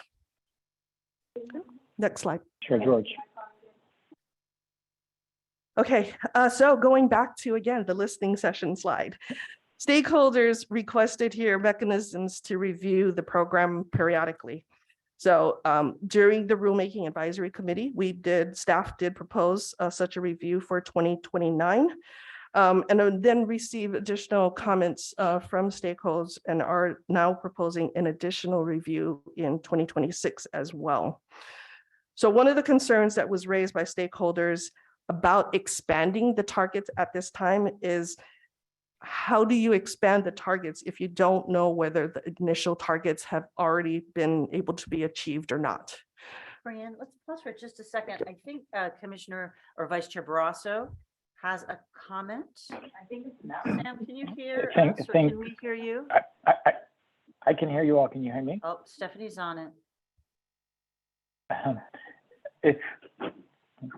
Well then, I was gonna say, if you can go to the slide before, Corianne. The one called additional highlights. Thank you. Those rules. I wanted to ask a question of Corianne around the second to last bullet around eliminating multiple claims, and just how that was evaluated, particularly for natural gas, and why that didn't extend to necessarily any of the other renewable fuels. Yep, thank you. Yeah, thank you for that, Commissioner Barrasso. And so, yeah, to be clear, so in the rulemaking that for last year, when we did a lot of the updates to our electricity rules, we did incorporate new requirements for documentation of the claims on the renewable electricity. So there are requirements that when you purchase and retire renewable energy certificates, that is the way that you make the claim for the renewable electricity, that they be Green E certified and be part of a registry and the counting and the documentation to assure that that is a single claim.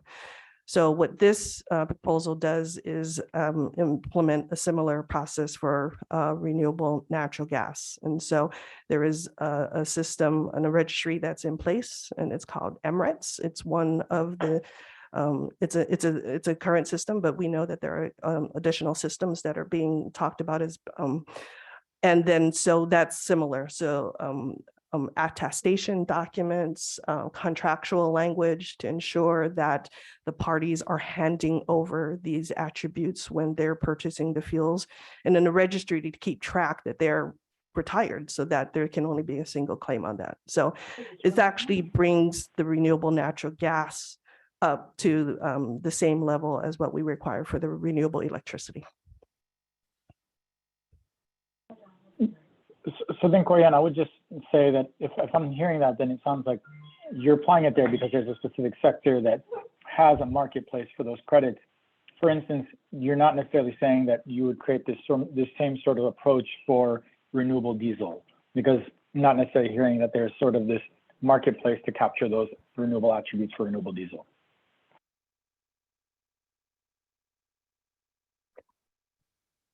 Yes, Commissioner Barrasso. The renewable diesels and the other biofuels, they don't have like a separate market where they trade the environmental attributes of that.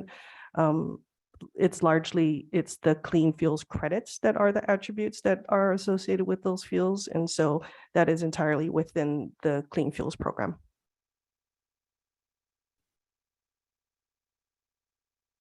Thank you. Okay, going, yes. Thank you, Stephanie.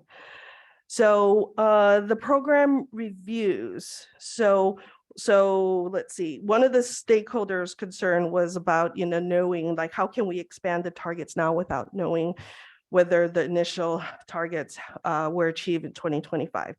So as a standard practice, the Clean Fuels Program publishes an annual update, and that includes whether the targets were met, and how many greenhouse gases were reduced and the cost of complying with the program. We do that already. We do acknowledge that the 2025 target is a significant milestone for the program. And so we are proposing a program review take place in 2026 that uses the 2025 data to assess that first 10 years of the program. And that program review will also include an update on the status of other clean fuels jurisdictions and whether the targets remain appropriate for the 2035 period or not. So the program review in 2029 then is primarily designed to provide that midterm check-in on the next 10 years of the program. And that is primarily to check in on the progress of biofuel blending, electric vehicle adoption, and the advancement in any fuels and the innovations that have kind of taken place since we originally set the targets. This will provide, again, the opportunity to compare actual data with assumptions in the modeling, as well as to be able to adjust the future targets if necessary. Okay. Next slide. So speaking of the other clean fuels jurisdictions, I just wanted to show you what those are. So both California and British Columbia have been implementing programs since 2011, and both have 20% targets in 2030, as shown in the light blue and the yellow lines. Early last week, British Columbia announced a new rulemaking to expand their 2030 target to 30%. California has also signaled that they will begin a rulemaking next year to also expand their 2030 targets, somewhere between 25 and 30%. And they also might be setting targets beyond 2030 in that rulemaking as well. So the newest of the entrants to the clean fuels markets are the Canadian federal government, as well as the state of Washington, and that begins in 2023. Their targets here are shown in red and green. I will note that the Washington program is still in rulemaking. They're set to adopt later, I believe in November sometime. And so what is shown on this is what their proposed targets are. But those targets were actually directed to the agency by legislation. So that's those are set points. The Oregon program here then is shown in dark blue. It aligns both with California's and British Columbia's current targets in 2030. And our rulemaking is the first amongst implementing jurisdictions to go beyond 2030. And that is shown in the dashed dark blue line. In addition to these jurisdictions here, there are many other states that are considering becoming clean fuel states. I mean, they've looked at the success of the West Coast to be able to attract these lower carbon transportation fuels. And they are interested as well. And most notably, New Mexico, New York, Minnesota are probably the three of the states that will have bills and legislation next year or close to it. There's been a lot of stakeholder involvement. And so it is important, even more so, that Oregon move forward and we maintain our leadership in this market. Okay, next slide. So getting to the rulemaking kind of process itself. So as a standard practice, we are required to assess the fiscal and economic impact of this rulemaking. So at a high level, an expanded clean fuels program will expand the market for lower carbon fuels, which would be a significant economic benefit to the parties that provide them. It will also increase the deficits for the high carbon fuels and the costs associated with them, but it also creates incentives for higher blends of the biofuels that can be used for the existing gas and diesel vehicles. It also creates significant incentives for zero emission technologies, since those fuels are very low carbon intensity as well. Next slide. So along with those economic benefits, an expanded clean fuels program will also have significant environmental and public health benefits. Life cycle and tailpipe greenhouse gas emissions will be significantly reduced. And the UC Davis study shows parallel reductions in tailpipe air pollution as well. And while the Clean Fuels Program is primarily considered a climate policy, it is also very effective in reducing local air pollution, since a large chunk of those pollutants also come from the transportation sector. So a special note here is that emissions of toxic diesel pollution is expected to decline by about 15% in the urbanized areas of Oregon. And the UC Davis study further estimates that nearly $90 million annually will be saved in avoided health costs. And the greatest benefits of that will occur in communities that are located nearest to the transportation corridors. Next slide. New in this rulemaking is inclusion of a racial equity impact analysis. So in having the UC Davis study help tremendously in us in the program being able to address this issue and we provide the following observations. So as previously mentioned, communities that are adjacent to the transportation facilities are impacted more by tailpipe pollution and have a higher percentage of residents that are Black, Indigenous, or other people of color. These communities have been historically overburdened, and an expanded clean fuels program will reduce those emissions. And as the transition to electric vehicles progresses, staff acknowledges that it will be hardest and slowest for those lowest income Oregonians to do so. And the expanded clean fuels programs will provide increased availability of those lower carbon, lower cost liquid fuels these communities will continue to drive in their gasoline and diesel vehicles. Okay. Next slide. So another thing that I'd like to highlight is, there's always a lot of conversation about what the cost of complying with the program is. And so what was shown here is that the table at the top provides a maximum cost to a gallon of fuel, considering the stringency of the program standards. It also incorporates what the average credit price is for that year. And it's those two factors that really drive what that dollar per gallon impact is to the fuels.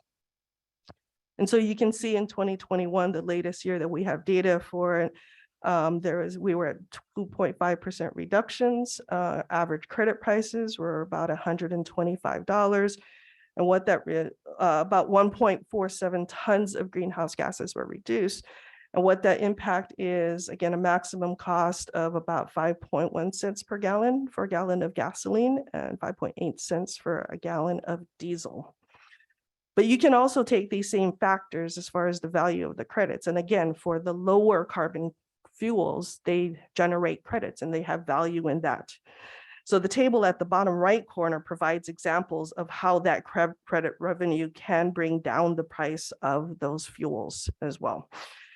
And I think the best example of this is actually the one at the bottom for electricity. So if you generate, if you have electricity that is used in a vehicle, that value of the credits pretty much offsets the cost of the electricity itself, right? So now you have a low cost fuel, but you're also having credits that cover the cost of the fuel as well. Okay. Next slide. Okay, another one of the listening session items that I highlighted at the beginning. So stakeholders pointed out that the Clean Fuels program does already have multiple safeguards to protect it from unintended consequences. So the credit clearance market ensures that regulated parties have a way to purchase credits at a predetermined price if they are short at the end of a compliance period. In addition to this credit clearance market, the annual fuel supply forecast is another mechanism that provides an opportunity to look at a future compliance period to ensure that there are enough credits to comply. So staff believe that these two provisions combined with the two new program reviews provide a good safety net against a shortage of credits if the situation arises and allows for adjustments for the targets. Okay. Next slide.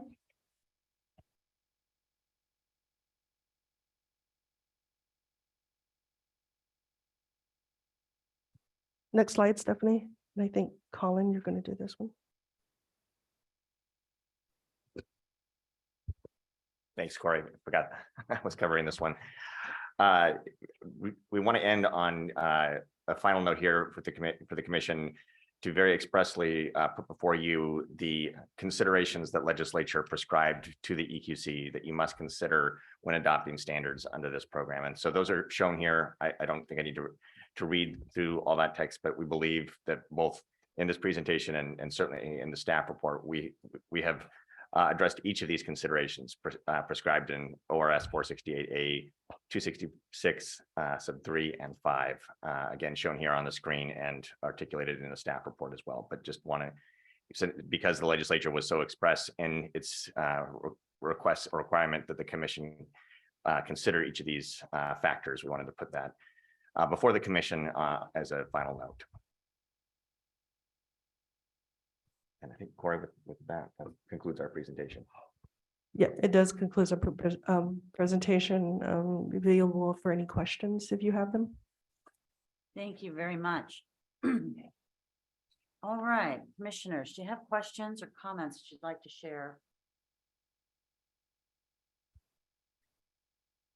Let's do it. Come on, Commissioner Addington. Well, you're the only one. I think you might want to start.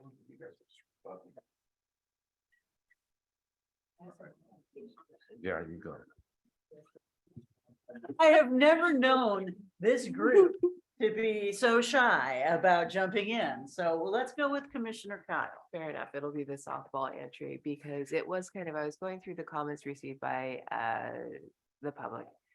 And the one comment that I just wanted clarification for process which was that advanced crediting component, and DEQ's response being that it's going to limit the eligibility of these entities to apply for advanced credit. So I was hoping to understand more about why that's limited, how the process, that question in particular, I wasn't. Yeah, thank you for that question, Commissioner Kyle. So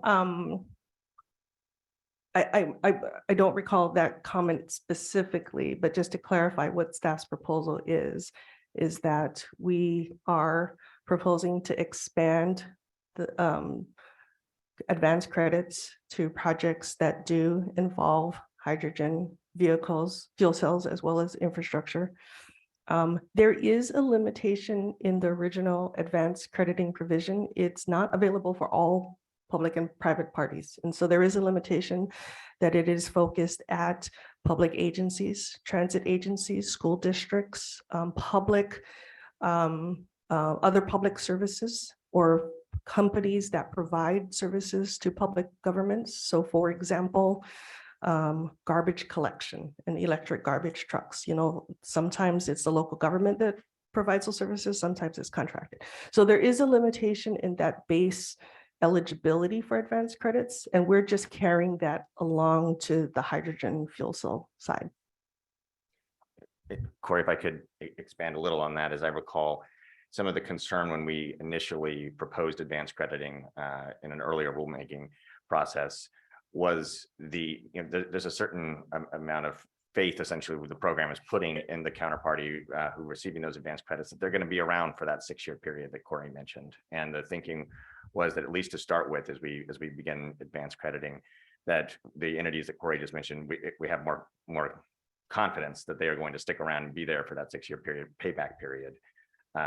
That's not something, it is something we could consider revisiting in the future as we see more in practice on the advanced crediting front. And then the other question that kind of came up, and it's more just to elaborate on the combination of programs that we have to try to adjust greenhouse gas emissions, but it was towards that carbon capture and sequestration components.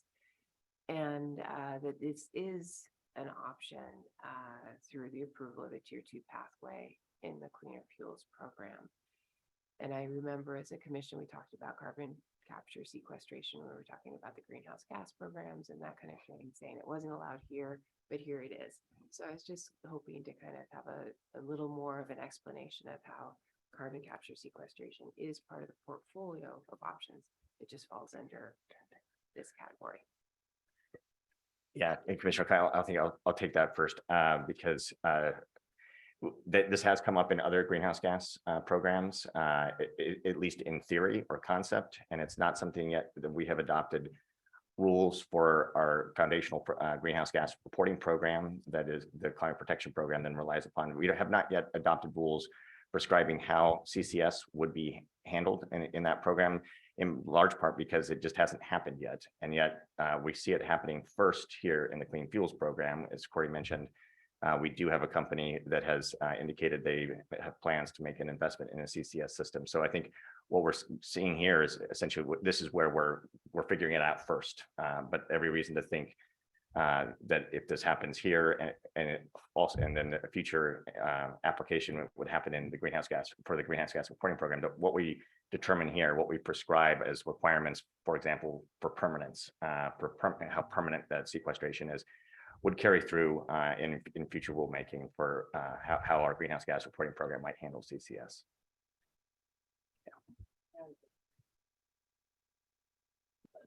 Yes, I'm gonna go left to right, so Commissioner Addington. Okay, well, thanks to both of you. I know this isn't the first time you've heard from me.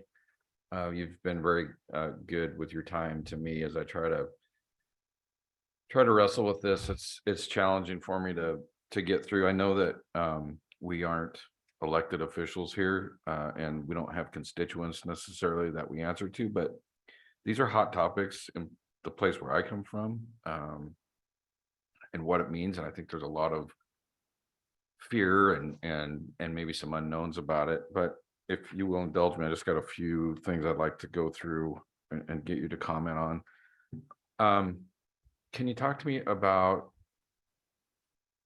exemptions, the way things are now and how this would change exemptions, dyed diesel, that sort of thing?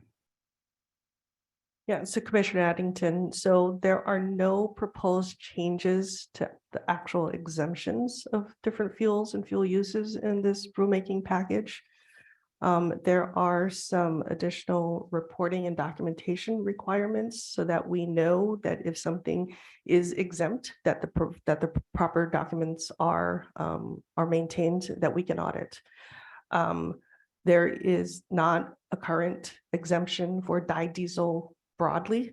I mean, it has come up in the past, but I think what staff's interest is in here is that any additional exemptions that we consider for the program need to be made in context of what greenhouse gas reductions we're seeking to achieve from the program, right? So if we are asked to expand exemptions, we're talking about greenhouse gases that we won't be, having reductions from. So it's whether that's appropriate in the context of maybe like what the carbon intensity standards are and what the program as a whole is seeking to be able to capture. And who has to report about the exemptions? Who keeps track of that? Right, Commissioner Addington. So it's the regulated parties that actually, it's the importers and the providers of the fuels in the state that are required to report. So they report the different types of gallons and how much and what kinds.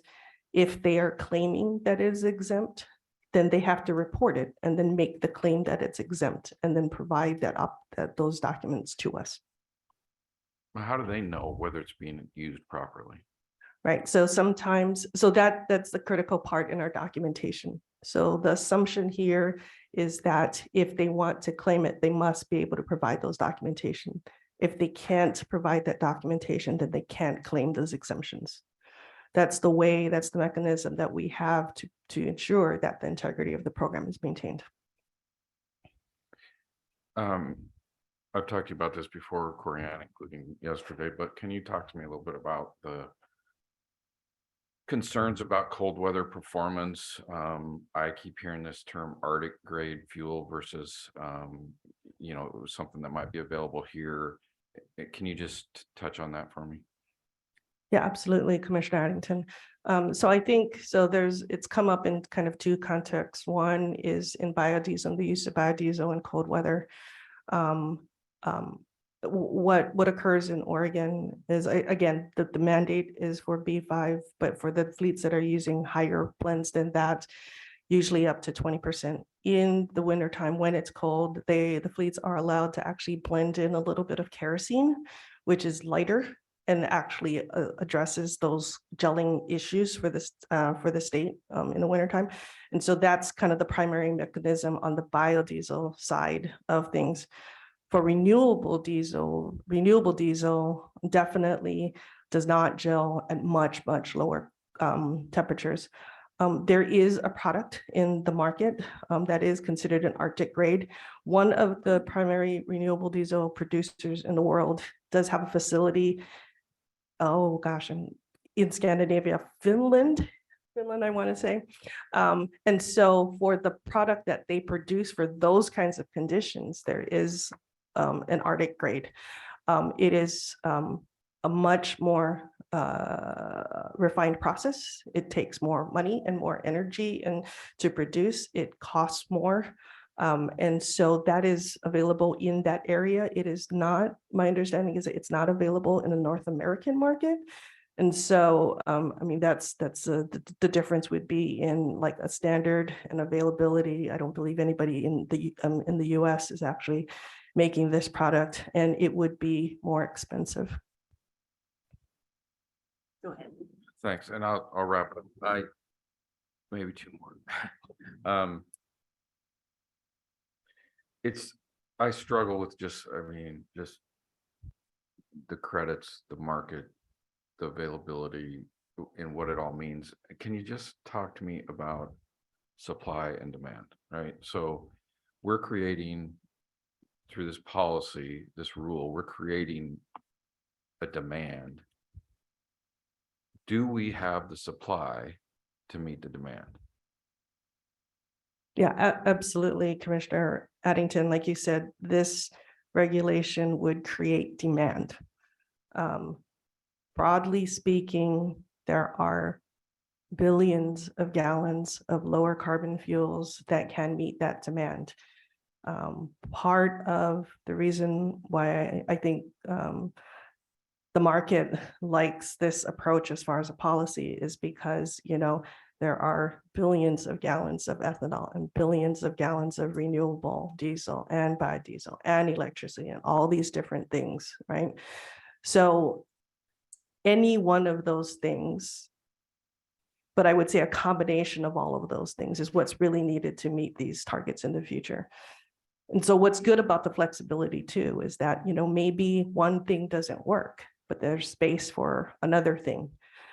Because like you said, it is supply and demand. I mean, there will be continued increased demand for the fuels, but we believe that there is a supply of broad lower carbon fuels in the future. Corey, if I could add to that, I just would remind the commission of those program reviews that we have proposed you require of us in 2026 and 2029. Those are the intent there, because we're not in front of you today saying we are certain that that chart is going to materialize just as it's shown there. It's probably the only certainty is it won't happen exactly like that.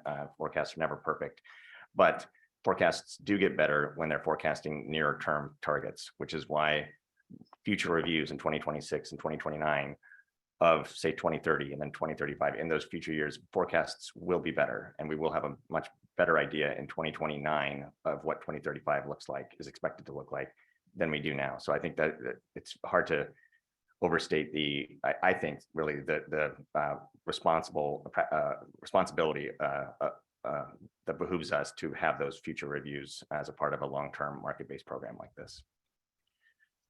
And that was going to be my last point is, I mean, Corianne, you know, acknowledge there's are uncertainties, there are unknowns with this program, and interim director, I mean, that's a really important part to me. Some kind of like really regular check-in on this, on, you know, if the costs are out of whack, if the supply is out of whack. I mean, I love the concept, and I love what I saw yesterday from the biofuels, renewable diesel, the potential for maybe the ag community to have a role in some feedstock for this kind of stuff. I mean, those things are interesting to me. I think this is really aggressive. It feels to me, it feels like I would have been a little more comfortable with some, I guess, more moderate targets, but those check-ins and feedback are going to be really important to me. Commissioner, if I could just add further on that front, this program, Corey mentioned this, but we were moving pretty quick. So I want to reiterate another part of this program that's already in place is every year we work with our sister agency Department of Administrative Services to look out the next year. So again, a very near-term forecast that we're frankly much more confident in. Each year we look at what do we expect to be available next year? What do we expect to be the demand in the deficit generation? And square those two, the expected credit generation coming here and the expected deficit and demand in just that next year horizon. And so that's another much nearer term and more frequent check that we already conduct as part of the program. And Acting Director Felton. Thank you, Chair George. And Colin, thanks. You made one of the points that I was going to make. And then another is certainly that, if we saw a need to bring some information to the commission between those years, of course, we would do that. But I think a related point that you had touched on earlier, Corianne, and I'm wondering if you could speak to this because I think it's related to Commissioner Addington's questions. You had talked about the risk of a 25% level, given the likelihood for electricity to take up that 25% and essentially not leaving room for other fuels. Can you just speak briefly to how to that risk and what that looks like if we were to remain at 25%? Yes, Acting Director Felden. Yeah, I think the point that I wanted to make there, I mean, I don't know maybe if risk is the right word. I mean, but there is uncertainty. And if there are regulations for zero emission vehicles, right, that are adopted, then there are more certainty that will happen, right? I mean, we assume compliance with those regulations. There aren't those comparable requirements for blending of the biofuels, right? So the ability for those to be blended up to get the reductions, to have that ability to bring those costs down, those are dependent on the targets of this market-based program, right? So that's the thing. So if we want those things, and I am confident that we want those things, that is where selecting the right level of aggressiveness of those targets plays into it. So I think that's the point that I wanted to make. Corey, if I could just add again to that, I guess put a slightly different way, we have and we anticipate very robust regulation and requirement in the electrification space. We have very little like that in the non-electricity yet very clean and desirable low carbon fuels other than this program. And so when we model this future state of this program and look at a target like 25% and see that target being met entirely with one fuel, with electricity, we see that as really hampering what is a signature component of this program, which is a clean fuels program, an all-in approach to incentivizing all low carbon fuels. And so that 25% standard being met solely with anticipated electrification does not provide that. And so that's why staff immediately looked at what more aggressive targets would be needed to maintain that incentive for all those clean fuels and not just one of them. Okay, Commissioner Addington. Commissioner Slusher. Thank you, Chair. And thank you. I want to thank both of you for coming and presenting on this rule and for all the work that you've put into it. Generally, I'm very supportive of the changes that you are proposing here today. But I did want to note a few things. So according to the best available science from the Intergovernmental Panel on Climate Change, dramatic emissions reductions are necessary this decade by 2030. to prevent climate breakdown. And earlier this year, the IPCC warned that any further delay in concerted global action will miss a brief and rapidly closing window to secure a livable future. That's a pretty powerful statement. I think with this rulemaking right now, we have an opportunity to take concerted action. And I'm concerned that the proposed standards may miss the window of opportunity available to achieve the level of emissions reductions that we need. I also recognize that the legislature didn't direct us to consider best available science when we're setting low carbon fuel standards. Instead, they listed several other factors that we are required to look at, as you noted and listed on the slides. So after reviewing the record that's before us today, including the staff report and written comments that were submitted by stakeholders, and evaluating the statutorily required factors, I am persuaded that higher targets are not only feasible, but may also be necessary to maintain the integrity of the program. So out of the more than 500 written comments that were received, only one commenter actually opposed increasing the standards. And that was because the commenter felt that the program wasn't effective enough in reducing emissions in accordance with the best available science.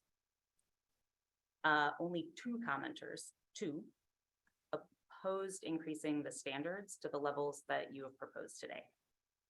One of those comments was submitted by the Oregon Fuels Association, and the other was submitted by the Western States Petroleum Association, both of which are trade associations representing fossil fuel companies.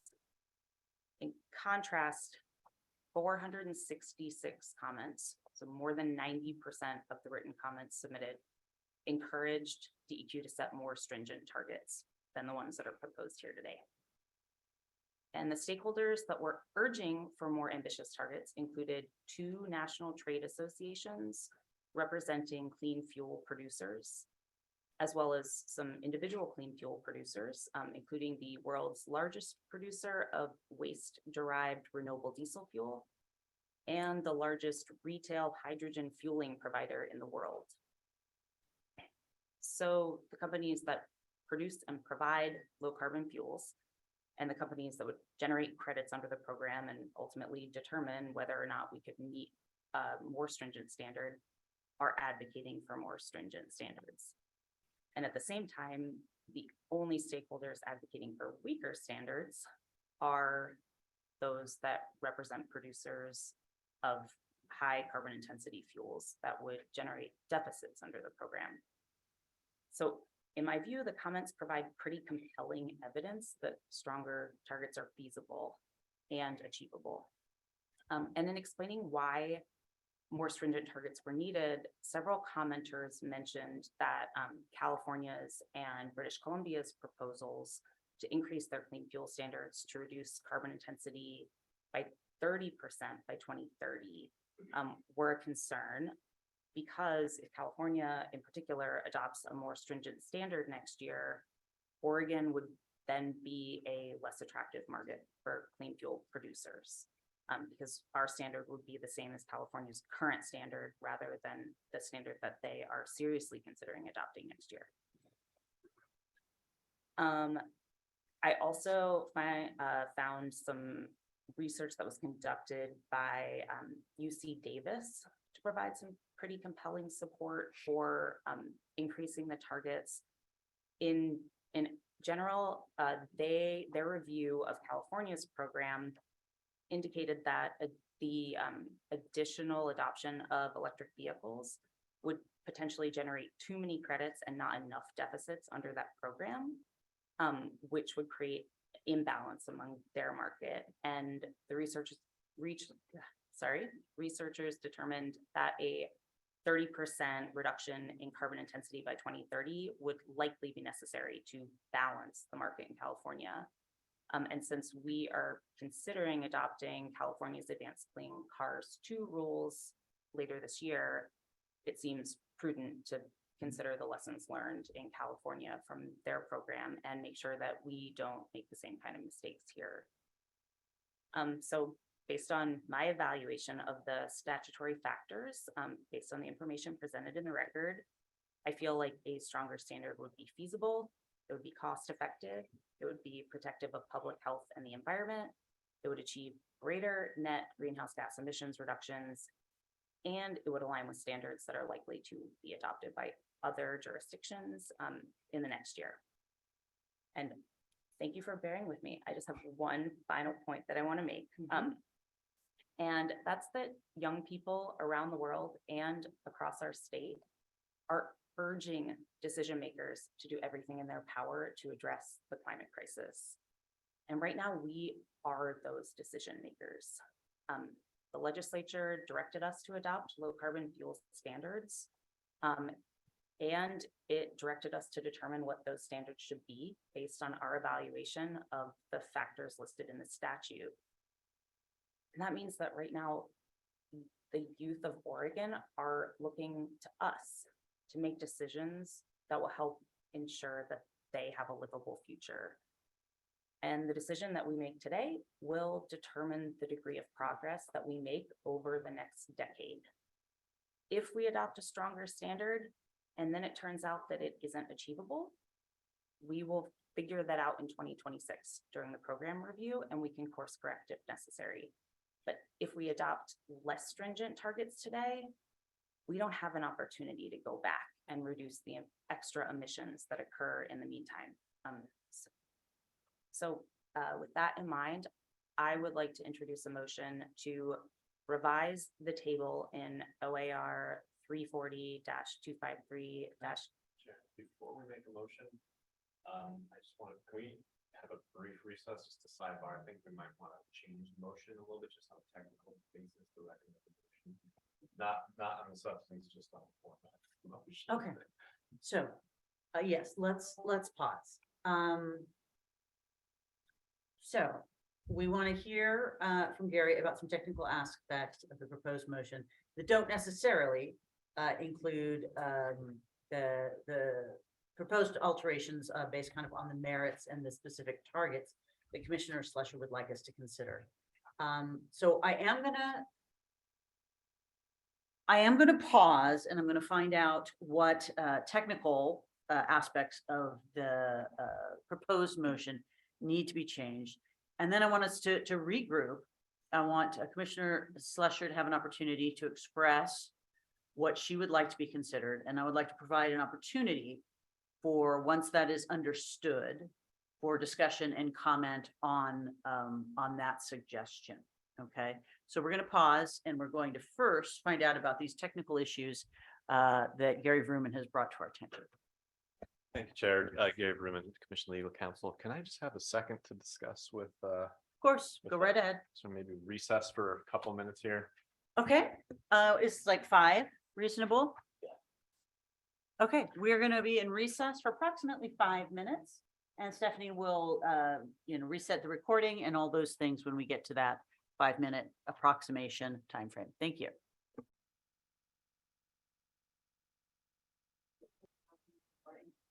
Okay, thank you. And thank you, everybody following along, including Vice Chair Barrasso, for that little break.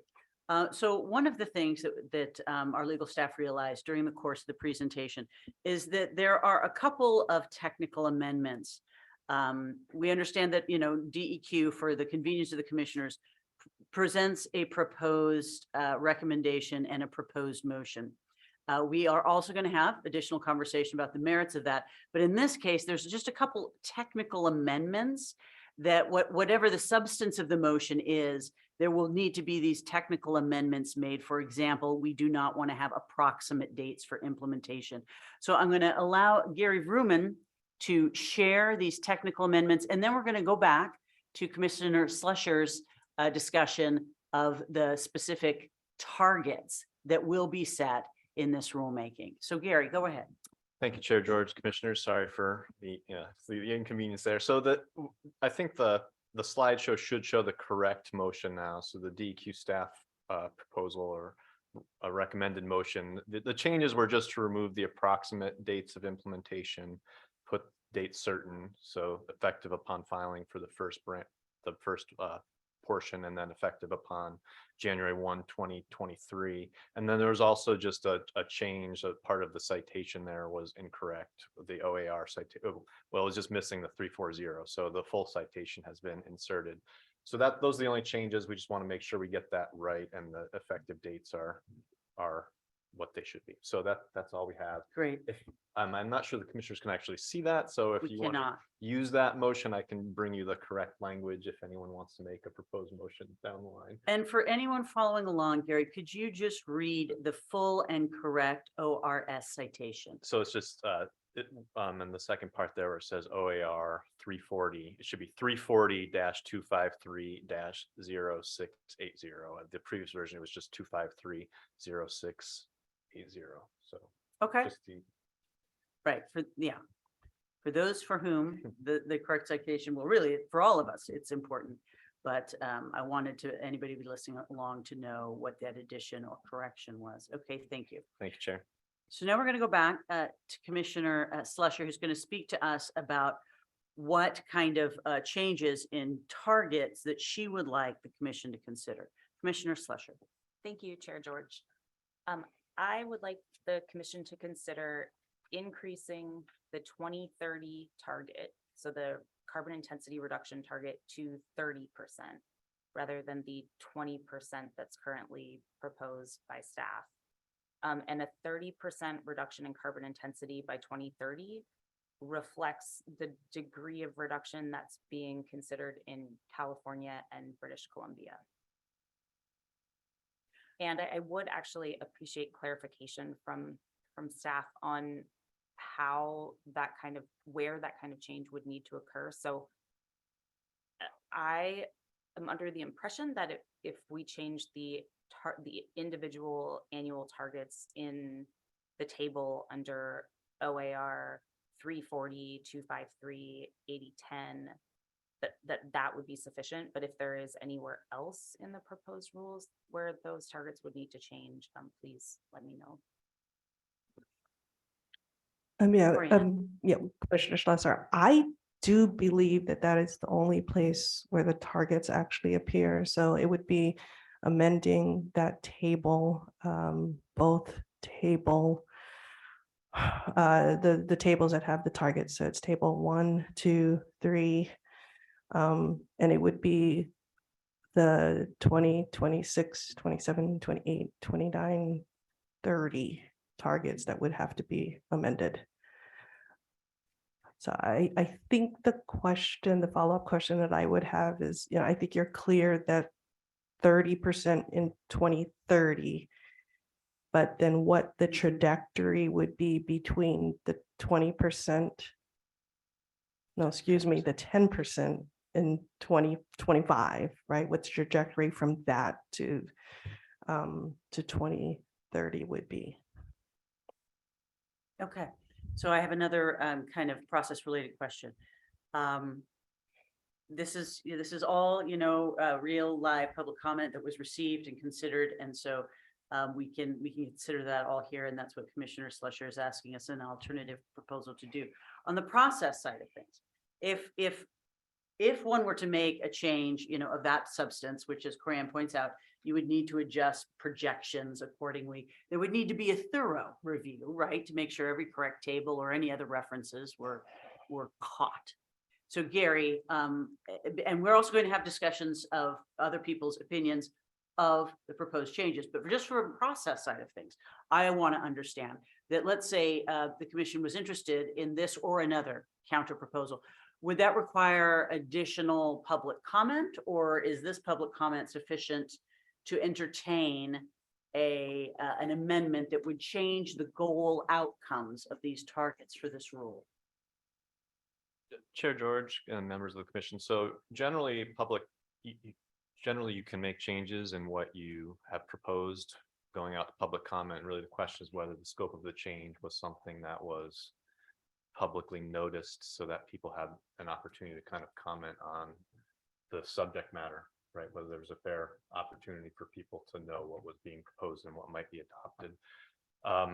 So, I mean, if people were commenting on this change and it was something that was discussed in comment, there's Yeah, and it if there's a was, chance that certainly was. You could make that change. And you really are looking for changing the policy in a manner that is something that people didn't really know. Was up Outside of for- the scope, so outside to of the speak, scope of of the what was initial. Okay. under consideration. So thank you. On the process side, that helps me.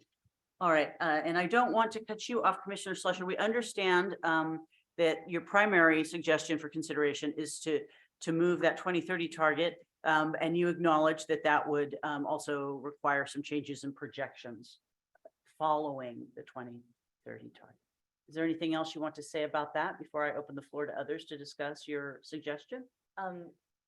No, other than, I mean, I think that a linear increase makes the most sense in my mind, but I'm very interested to hear what the commission, other commissioners think. Absolutely.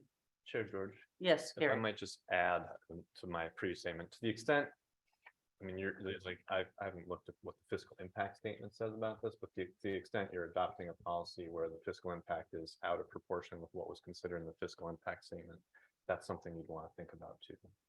Certainly. All right. So with that said, that's addressing the process side of things. And I'm keeping an eye, Vice Chair Barrasso, on my phone. So, you know, I'm watching if you tell me you wish to speak. Commissioners, I'm going to invite you to speak to the suggestion you've heard and share whether or not for you, this is a suggestion you would like to consider further. Commissioner Kyle. So I just want to make sure that I understand where Amy's coming from. So by switching the target, she's proposing to switch the 20% reduction at 2030 to 30%. So that means that there would, instead of the projected 2% reduction, there would be a 3% annual reduction. Until Colin is 20 indicating 2023, 4. correct. And then if we're looking at the alignment with the other jurisdiction, it's going to put the slope of Oregon's reduction in parallel with California and British Columbia and Canada when it finally comes onto line. So instead of us kind of, Turn on your microphone. oh, it is on. Oh, it Oh, is. I just need to speak into it. So it's just basically, instead of, it's making us parallel in reduction with the other major markets that are in that projection. Yes, assuming that those other jurisdictions adopt a 30% target, which they're considering adopting next year. So they haven't, But they they are have not currently, made that decision they have yet not made either. that decision yet. Okay. So I understand what you're trying to say. With regards now to the process with the fiscal aspect, I would like to hear staff's opinion on whether the fiscal impact of what you had done based off of the 2%,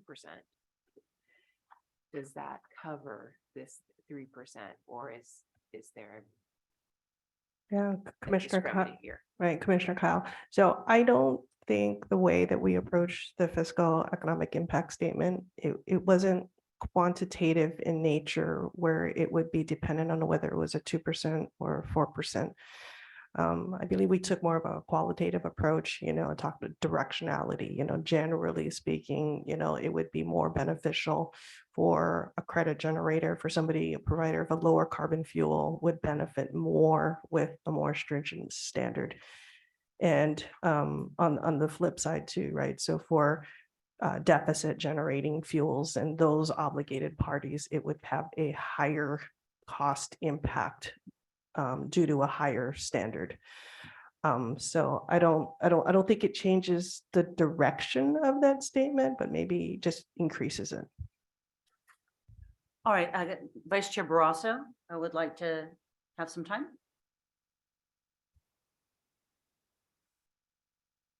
Vice Chair Barrasso, go ahead. I will, can you hear me? Yes. Yeah, thank you. I'll just acknowledge it's challenging to, Commissioner Carlos, it was a little challenging to hear some of the pieces you shared online from this perspective. But gathering what I could gather from both what Commissioner Slusher and Commissioner Carlos shared, I think I think my concerns about the proposal is about the fact that it is given that a strong basis for some of the changes and the rationale around the 37% was the significant increase in electrification that we're seeing, and a lot of those a lot of that increase in electrification is going to be seen towards the end of the decade in the early 2030s.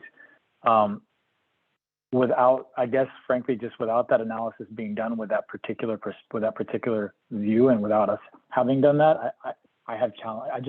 I have challenges that, given I know that this is it's a substantial increase, and in addition to the fact that our trajectory has always been a few years behind California, given when we started our program. And I don't know if a few years is exactly the right number, but I just want to name those concerns there.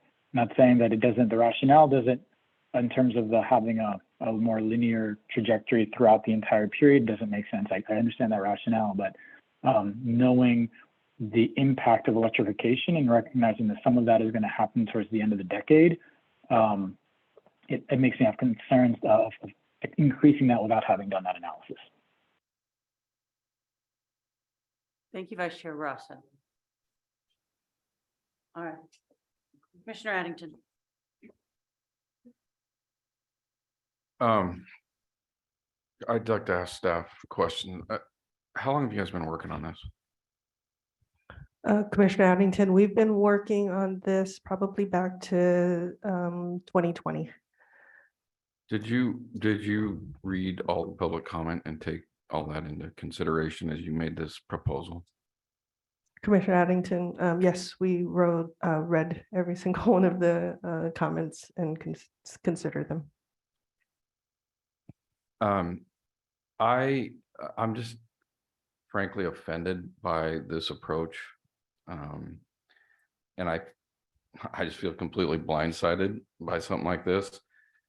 Everything that we've been evaluating, that I've been evaluating in this package of material is based on the current staff recommendation. And I've worked very hard to try to get myself to a position where I can go back to my community and justify and convince them that this was the right thing to do.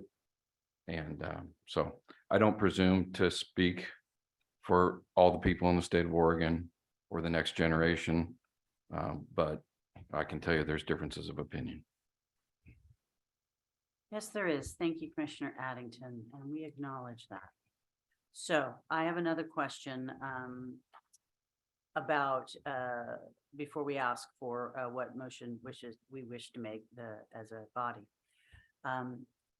So it does seem that if we wish to change a motion or the rule that is adopted, it seems to me that staff would need time to take a look at this presentation, ensure that any references to the tables and the targets, in addition to the projections, we would want to see, how those projections play out. Like you said, I also appreciate that they could be on the same trend as presented before.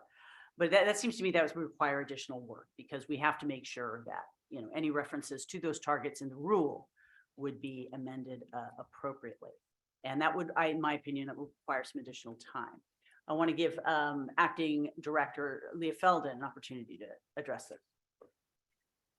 Thank you, Chair George. Yes, you're on the right track in terms of the comment I was going to offer. I think what we would like to propose the commission do, if you feel ready to vote on the staff's recommendation today, we could entertain that vote.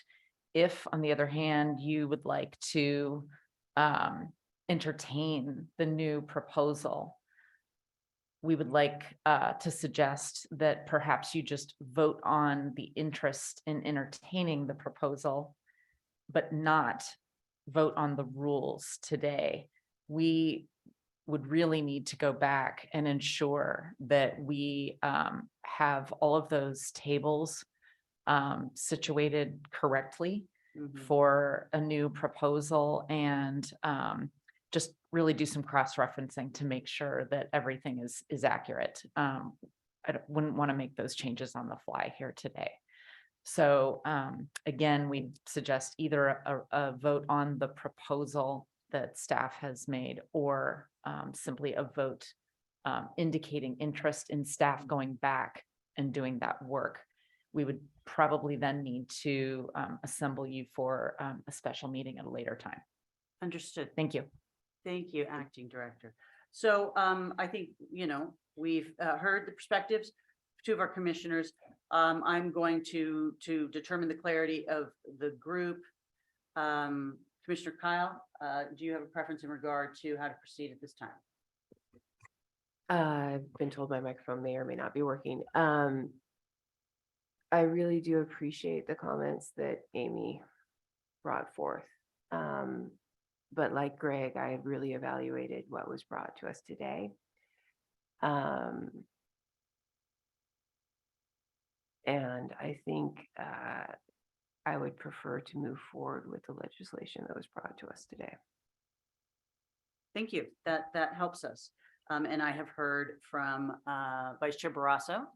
And so again, I do too want to thank people for bringing their very real, very important perspectives and current concerns for the health of our environment to this table. You can see that this is not pre-cooked. This is a live meeting. People can bring up ideas and we will deal with them. And I do think a little bit in line with what Leah shared, taking this action today does not entirely preclude us from taking a look at the kind of ideas raised by Commissioner Slusher, in my opinion. So at this time, I would entertain a motion. And Gary will assist anyone interested in making that motion with the corrected references. If you would like to propose DEQ motion, I can bring that. So I believe Greg, I'll read off of Greg's screen actually. So this is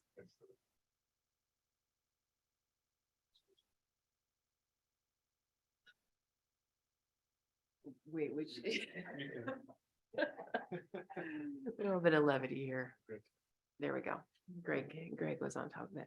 So this is Commissioner Kyle.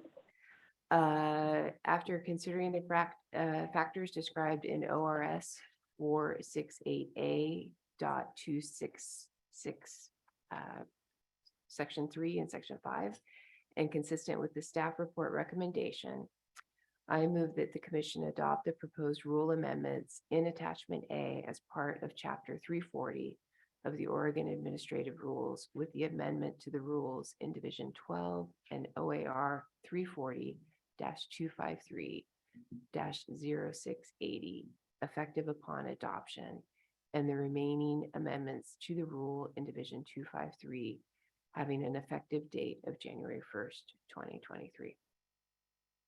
Do we have a second? I second. We have first and second. Do we require further dialogue or debate?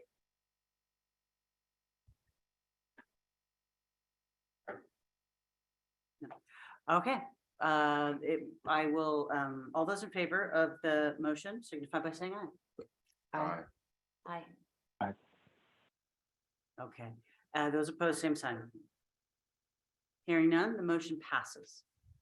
All right, I want to thank you all very much. This is really important work. It was so exciting yesterday to be at one of the facilities that are making all these changes possible. So thank you, everybody, for your good work on this. All right, it is now 12:38. And we are overdue for a little break. But we've had some significant technical difficulty today. What is the will of the group?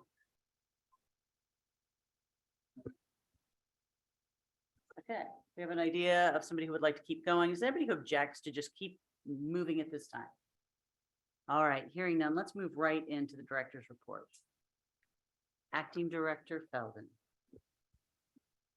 Thank you, Chair George. So I'm going to check in with our with Stephanie here, Commission's assistant, and just ensure I've got a few people joining me for the director's report this afternoon. And I know with our technology difficulties, this could be challenging for Stephanie to manage our audio going back and forth between room speakers and Zoom speakers.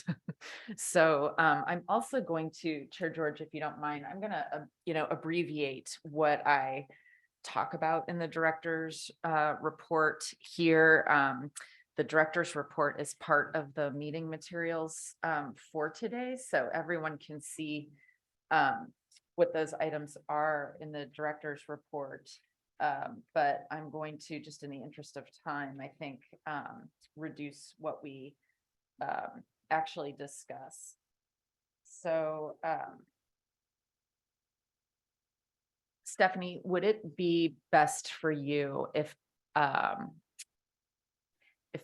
I give others a chance to speak on some director's report items first, and then I speak versus a back and forth between items? Thank you, Acting Director Felden. This is Stephanie Caldera, your Commission Assistant. We do have your other division administrators connected by Zoom as well. I think we have one in person. For those who are connected by Zoom, I can moderate that audio. If you want to call them up to do their sections, either first or in one chunk, that would be swell. Thank you. Thanks, Stephanie. Okay, so bear with me here while I take a look at this. Let's, how about we start with the speakers that are on Zoom? And I'm going to ask if Ali Mirzakalili could give us a brief update on the advanced clean cars item and diesel emission mitigation item, Ali, items 2.1 and 2.2. Be happy to. Thank you. Good afternoon, Chair George, Commissioners. Ali Mirzakalili, Air Quality Division Administrator here at DEQ. I'll try to give you a brief update and save you some time, perhaps. And you have the report in front of you. The update on the advanced clean cars. We brought you a information session back in July, and since then, California Resources Board has adopted their final rule, which happened August 25th, and we've started our rulemaking. We had couple of RAC meetings and fiscal meeting, and we're starting a public comment period next week. So this rulemaking is going in earnest, and we're hoping to bring you a action recommendation, hopefully in December of this year. I'll pause for any questions on this one. No, Ali, it doesn't look like we have any. Thank you. On diesel emission mitigation, this is the Volkswagen cheating scandal funds that we're sitting for us for distributing. We, as we presented to you, we want to allocate roughly around $7 to $8 million a year to projects that are in a grant form that they apply to us. And this year we received 61 grant applications for about $42 million worth of proposed projects. This was a very robust competitive process. We've following what the legislature gave us by way of metrics to consider and just considering the vulnerable population map and the equity issues here. That's part of our decision-making metrics. We selected 8 projects and funding about $7.5 million that we're allocating. There's some examples of the projects that are in the report in front of you, and they range from some filter installation and some electric vehicle, heavy-duty electric vehicle purchases here that we are funding. So I'll stop there. Deputy Director Felden, if you wanted to, did I cover that appropriately? I think you covered that well for us. Thank you, Ali. Thank you. Okay, yes, thank you, Ali. Maybe while I have the mic, and I know Stephanie is managing that, I'll just mention briefly on the Oregon Clean Vehicle Rebate Program. It's really just kind of a good news note here in the director's report that the program's issued nearly 23,000 rebates equaling over $56 million in distributed funding. And about 86% of those have been issued as standard rebates and 14% as charge ahead rebates. The 2022 legislature did allocate an additional $15 million for that program to DEQ. But even with that funding and at the rate that we're issuing these rebates, it's possible that the $6 million threshold of what we need to have in that program could get triggered. So really just a heads up that if it's triggered, DEQ may be bringing to the commission a potential action item to ensure that that program can stay strong and we can keep issuing rebates. So more to come on that. I was hoping next to turn to Jennifer Weigel for two brief updates. One on the aquatic life use updates rulemaking and one on the EPA permits for the Army Corps.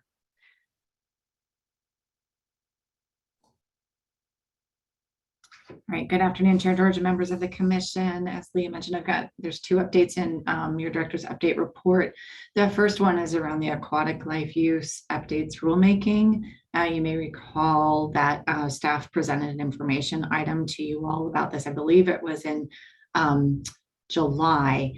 This effort is about to be issued for public comment next month, and anticipate bringing this to the commission for their action in March of next year. As you recall, the objective of this rulemaking is really to update and clarify aquatic life use designations that are associated with temperature and dissolved oxygen. It has been a long time since we have looked at these standards, and we have much more robust fish presence and information about fish needs around the state. And so this rulemaking will be incorporating that new updated scientific data and information and have that reflected in how our water quality standards are applied to protect fish and other aquatic life use for those parameters. This process has been going very smoothly, and we've had a number of rulemaking advisory committee meetings and an extensive coordination with EPA, and we've been able to bring in the National Marine Fisheries Service into our rulemaking advisory committee. So we've been trying to keep them in the loop on this as well, which we are hopeful will, at the end of this process, serve us well. So that's the first item to give you an update on. I'll just pause for any questions before I do the second item. Thank you. You know, this is a place where I think I'm going to raise an idea that I've raised several times before. A couple times a year, we try to have meetings in coordination with either the Department of Agriculture or the Department of Forestry. And for some time, I've advocated that if we're doing such things, which I think can be very helpful, I think it'd be really appropriate to have a meeting in coordination with the Oregon Department of Fish and Wildlife. Because not only in water quality standards, but also in cleanup situations and standards, what fish and wildlife issues can be critical considerations in those areas that overlap with DEQ's authority and role. And so I think while working on the aquatic life use updates, somewhere in that time frame, I think it might be very appropriate to invite our colleagues who are hosting us right now from the Oregon Department of Fish and Wildlife, to, similarly to agriculture and forestry, provide that opportunity to consider together where our authorities overlap and where there are relationships. And it would do me good, and it might do some other commissioners good, to be updated on where is, kind of give us the state of affairs in regard to aquatic life, so that we have that information before us as we move forward. I'd like to request that. Noted. Thank you, Chair George. Okay, any other questions or comments? All right, let's keep rolling. Okay, I have one other update for you, and that's related to permits that EPA is developing for the U.S. Army Corps of Engineers for the 4 lower main stem Columbia dams. Those permits are being issued for the operations of those dams on the actually on the Washington side of the Columbia. You may recall in past updates on this topic, the state of Washington does not have NPDES permitting authority for federal facilities in their state. And so that is why EPA is issuing those permits for the Washington side of the river. As part of that process, the Department of Ecology has the opportunity to issue a 401 certification. And as a downstream state, Oregon has the opportunity to review that action as well.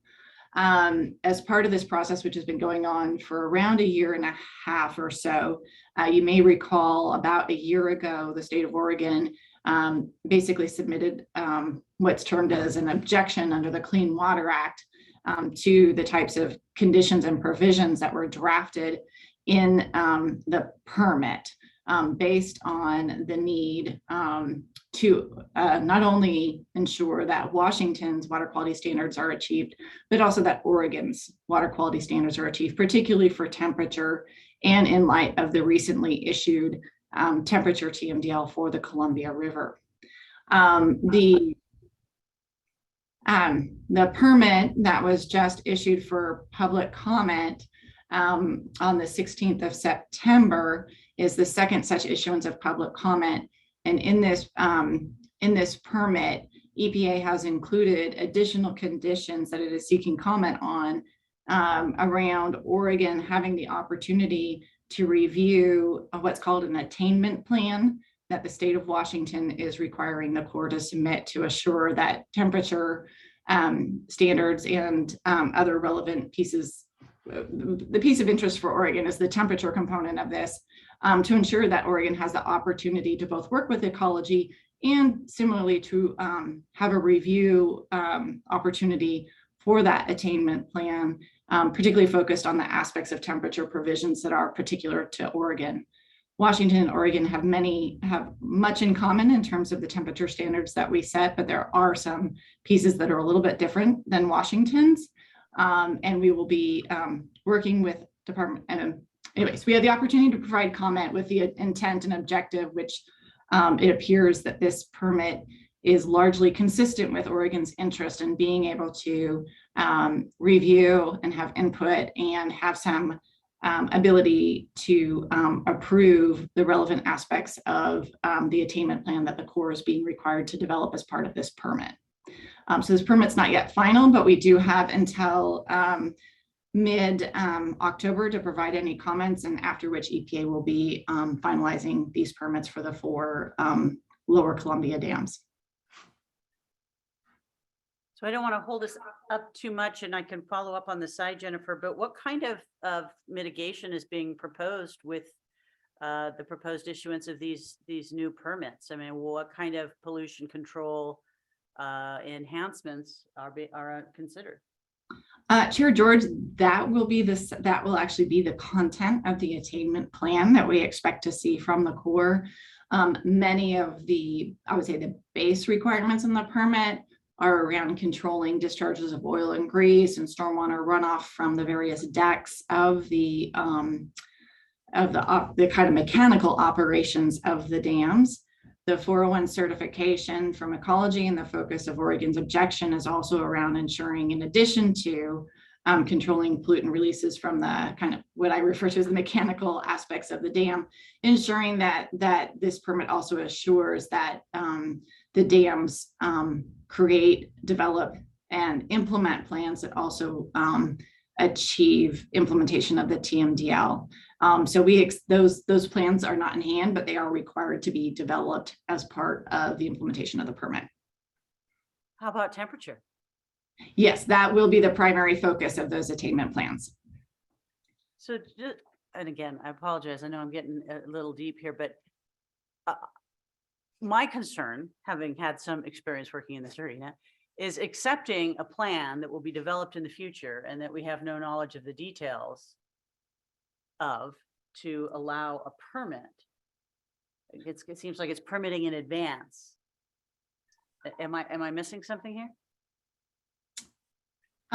So Chair George, I think this may be worth a little bit longer conversation. I will say in this instance, the temperature aspects that are being addressed by the 401 certification are the temperature effects based on the operation of the dam, which would ordinarily not be included in an NPDES permit issued by EPA because it is typically NPDES permits are focused on a discharge through a conveyance.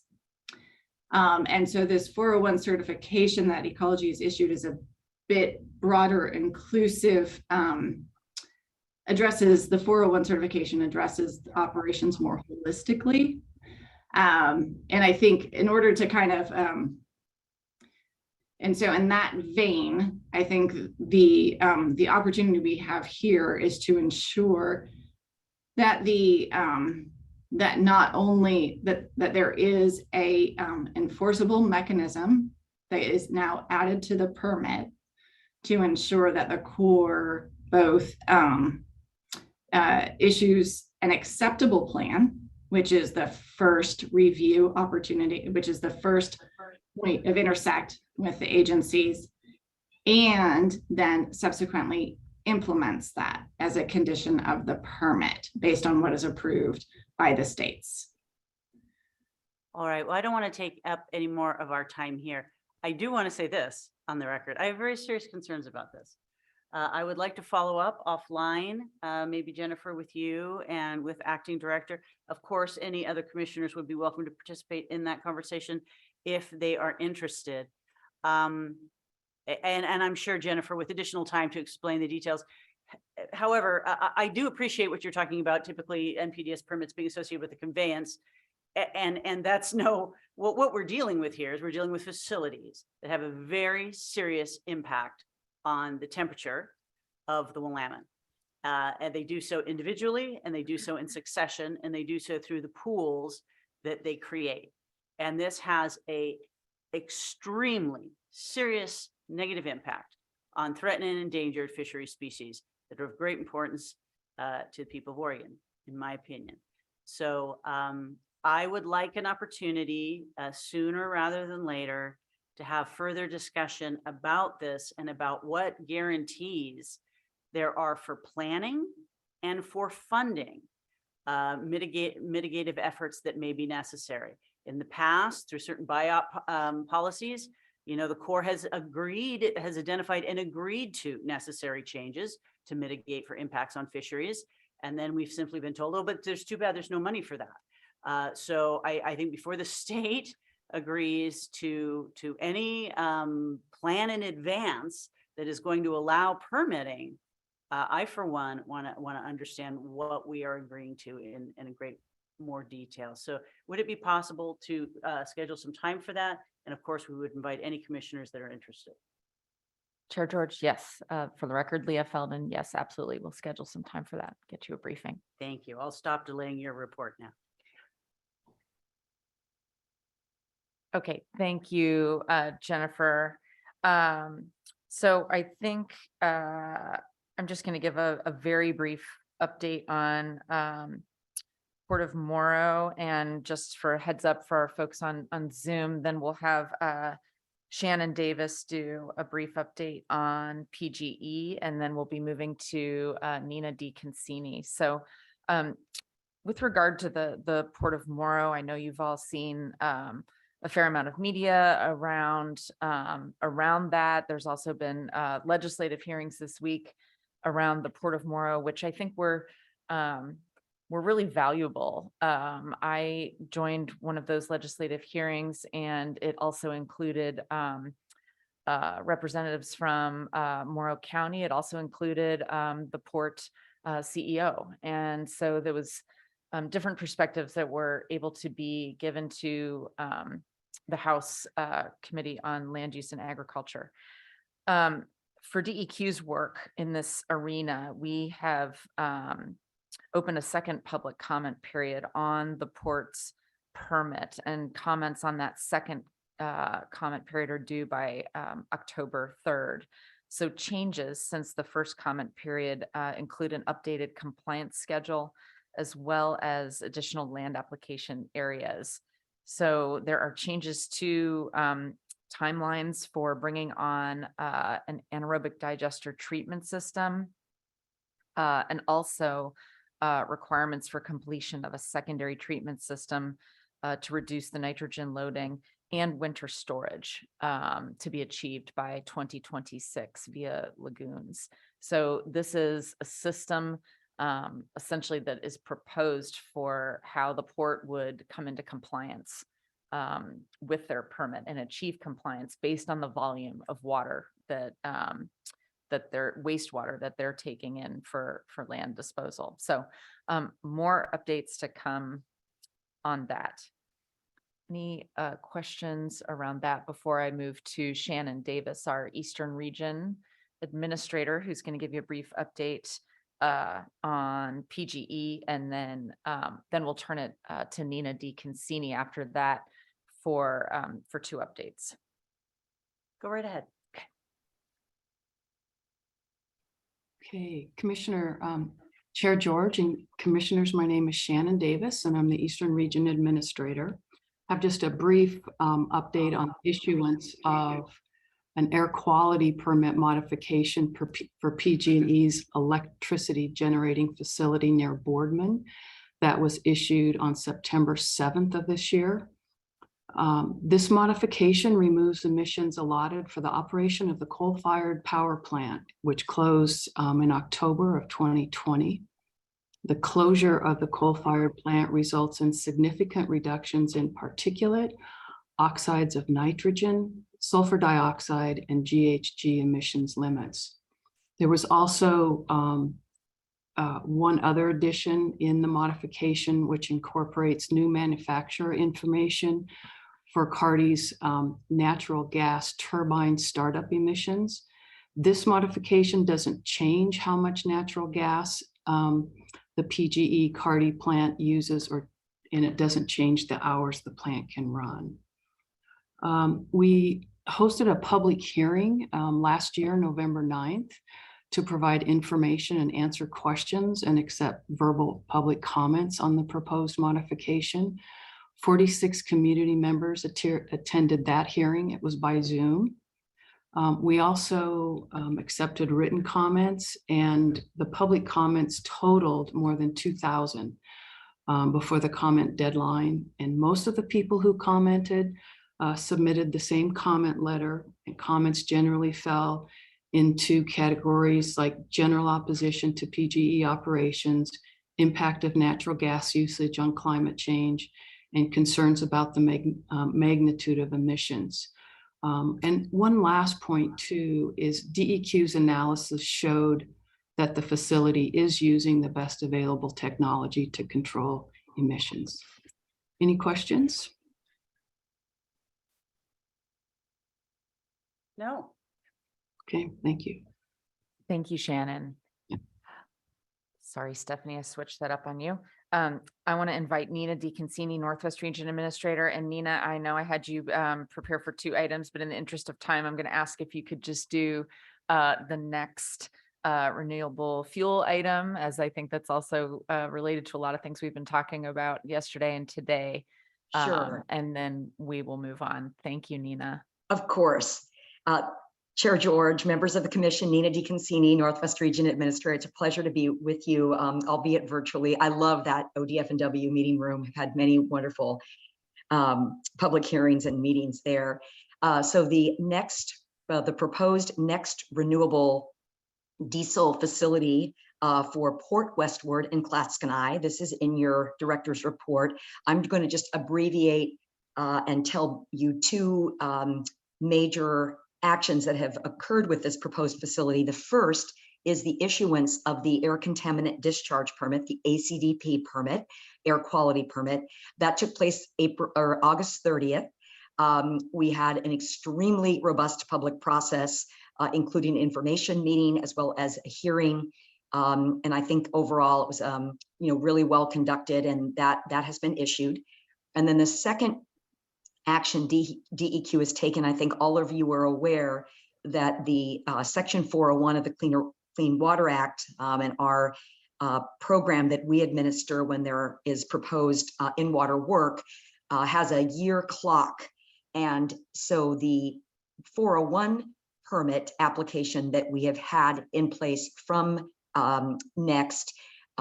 We determined very recently, within the last 2 weeks, that we do not have enough information to proceed to process a certification decision by October, right around the corner here, which would be the year clock. So we have issued what's called a denial without prejudice. I think many of you are familiar with that term. And essentially that allows the applicant, in this case next, to reapply again. And then we will, of course, continue to evaluate what's been proposed for the water quality certification, and will conduct appropriate public processes to ensure that we have an inclusive opportunity to get input on that. But right now, we have issued the denial without prejudice. Both of these actions are on our website under the next moniker. So I think I'll pause there and see if there are any questions. Don't appear to have any questions, Nina.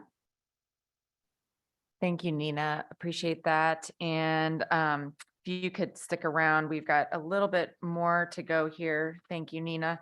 I am going to turn it now to in person in the room, Keith Anderson, our Western Region Administrator. Thanks for being here today, Keith. And Keith is going to update us on items 6.2 and 6.3. Chair George, members of the commission, for the record, my name is Keith Anderson. I'm the Western Region Administrator for DEQ. Want to update you on a couple of things today. Hollingsworth and Vose is a glass fiber manufacturer in Corvallis. They manufacture materials that are used in filter media and for battery separators. A few years ago, we discovered that their air emissions were different than we understood they were to be in our permitting process. As a consequence, and as a result of a enforcement order, they applied for a revision to their current permit, and that will put them on the path to a Title V permit, which we believe is going to be the right regulatory tool going forward. This has generated a lot of interest in the community. This is a facility that is located in South Corvallis, one of those places that was on the outskirts of town when it first started, and now has had a neighborhood built up around it. So a lot of interest from the community, a lot of interest in this permit renewal.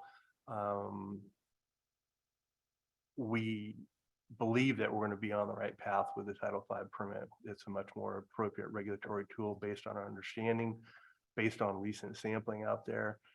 So there will be additional public engagement opportunities coming up as part of the Title V permit process, and also as part of the Clean Air Oregon process, which will be running sort of in tandem with the Title V process. So that has generated, like I say, a lot of interest in land use, a lot of interest in our air quality permitting process, and you'll undoubtedly get a chance to hear more about that in the future. Any questions on that? Doesn't look like it. Great. Last thing I'll mention, J.H. Baxter, you've had a number of updates on this facility. It's a former wood treating facility in Eugene, another situation where a neighborhood grew up around a fairly substantial industrial activity. We discovered in 2018 that there was offsite contamination, apparently air deposition, dioxin contamination in soils. We've been investigating that over the past several years. In 2021, we got the results of the investigation in the neighborhood north of the facility, and found that there were 3 properties that were impacted at levels that, in collaboration with Oregon Health Authority, we concluded were going to be dangerous and needed an urgent removal action. The company subsequently failed, is out of business now. We're working on identifying available funding to address that with the company. But in the meantime, we've decided that we need to take action. In conjunction with EPA, we've done additional sampling. That additional sampling discovered 2 additional properties that had elevated levels of dioxin that were a real problem. Based on that, and based on the discovery that soil contamination is deeper than we anticipated, we're going to have to regroup, and instead of trying to do that removal this fall, we're going to look at the early summer next year as our target date. And we ran into a couple of problems with the additional properties and the deeper contamination. We don't have enough clean soil to actually rebuild yards in these residences. We've had a conversation with the people in those homes. There are no children, which is a sensitive receptor that was of concern in those homes. So at this point, we're on schedule to do some more delineation to understand the extent of the contamination, acquire more clean fill that we're confident is clean. And then we'll embark on that next year. Any questions on J.H. Baxter? Commissioner Slusher. Thank you. I just have a quick question. So in the meantime, are there actions that the homeowners can take to reduce their exposure? I mean, recognizing that there aren't children there, which is good, but still exposure to dioxin is not good. So Absolutely. Chair George, Commissioner Schlesser, the Oregon Health Authority has been super helpful with working with the community. We've identified a number of things that community members can do to ensure that they don't, the real issue, of course, is exposure to soil or mud being tracked into a home, for instance. In the case of the children, it was like kids eating dirt. We didn't want that. So OHA has come up with a list of recommended actions to sort of ensure that people are not going to be exposed to the material in their yards.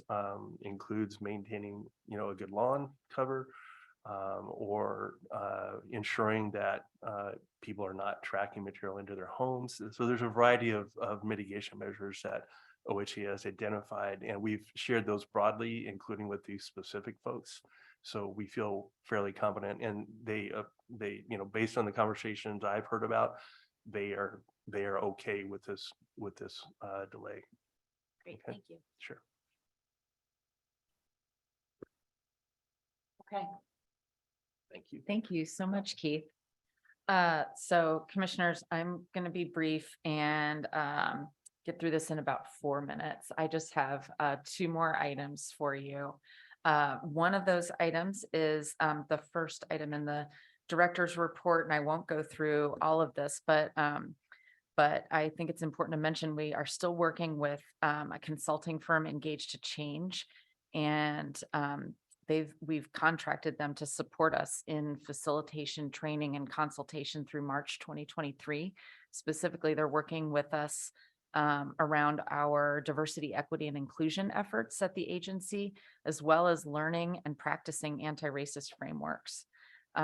So this work is going to be realized through an agency assessment, sort of an organizational readiness assessment for kind of where we're at and what sort of training is needed at the agency. Training is going to be commencing this fall as well. And some of the recommendations from the organizational assessment will also transfer into the work we do on updating our affirmative action plan. So I just wanted to mention that those pieces were underway, and we're going to continue to update you on the work that we're doing with Engaged to Change and the DEI work within the agency. And then finally, I want to ask, Stephanie's going to help me with getting Nina maybe back on screen to join us. But the last item is not in your report, but we must acknowledge Nina DiConcini, who's our Northwest Region Administrator. This is the last meeting the commission will have with Nina as Northwest Region Administrator. She is retiring, and I believe her last day with us is October 14. But I wanted to say a little bit about Nina, and heads up, give her maybe just a second to speak, and you've got a little time to think about that, Nina. So Nina has been with DEQ for 29 years and 11 months. So she's amazing. like right there. So just a little bit about her time at the agency. From 1993 until 1999, she was mostly involved with our air quality program. So she started off in our congestion mitigation air quality grant program. So essentially that's the diesel grant program. And then she moved into working on rulemaking for the employee commute options program, which you heard about, I believe, at your July meeting, and we'll be hearing more about soon. She also did work with air quality public education and partnerships, media outreach, and school education during that time. In the year 2000 and until 2007, she was DEQ's communications manager. For those who may not have recalled that, that's the time that I came into the agency. So that's how I first got to know Nina, was as our communications manager. And then from 2007 until now, she's been our Northwest Region administrator. And for those of you who know Nina, she has a lot of energy and has brought a lot of energy to the leadership team, serving as a member of that team as well, and infusing Northwest Region with her energy. We're in the recruitment process right now for her replacement. We're in between interview rounds 1 and 2. So that's exciting that we're bringing somebody new in, but Nina will be really missed by all of us. And so I'm gonna see if Nina might have anything she wants to say, and I suppose I'll apologize for putting her on the spot. No, not at all, Leah. Thank you, Stephanie. Thank you. Thank you, Leah, so much. And Chair George and members of the commission.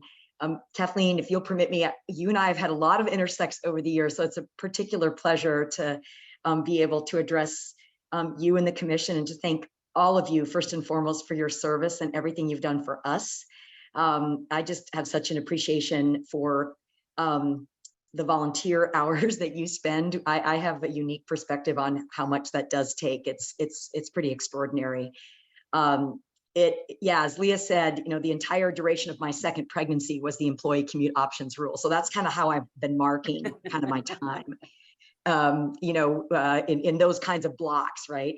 But it really has been a distinct pleasure. I remember when John Kowalczyk, if some of you on the screen might remember him, he was the air quality operations manager, called me when I moved here from Southern California. And there's really so many other reasons to dislike me other than the fact that was where my original origin before coming to Oregon. And he said, "Hey, I've got 4 months left on a 6-month temp with no benefits. Do you want it?" So that's like how I started at DEQ. And I really thought I'd stay for a couple of years and then parachute back into the private sector.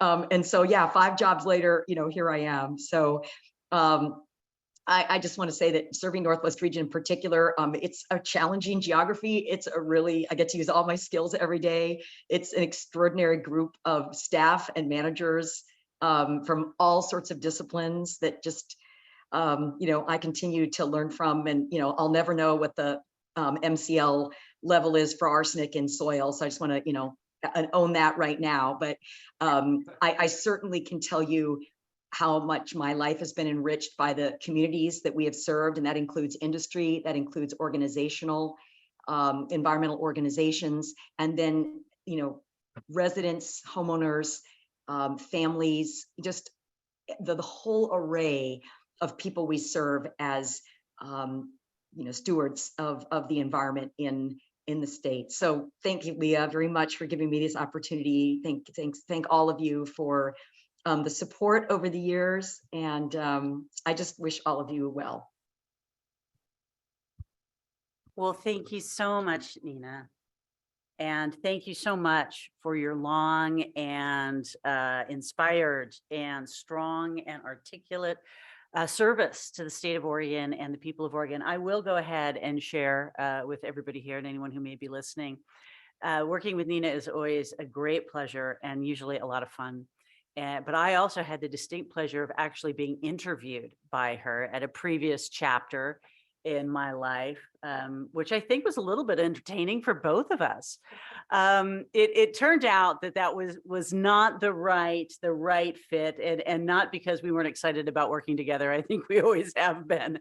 But yeah, if you haven't done it, I'd recommend it anytime.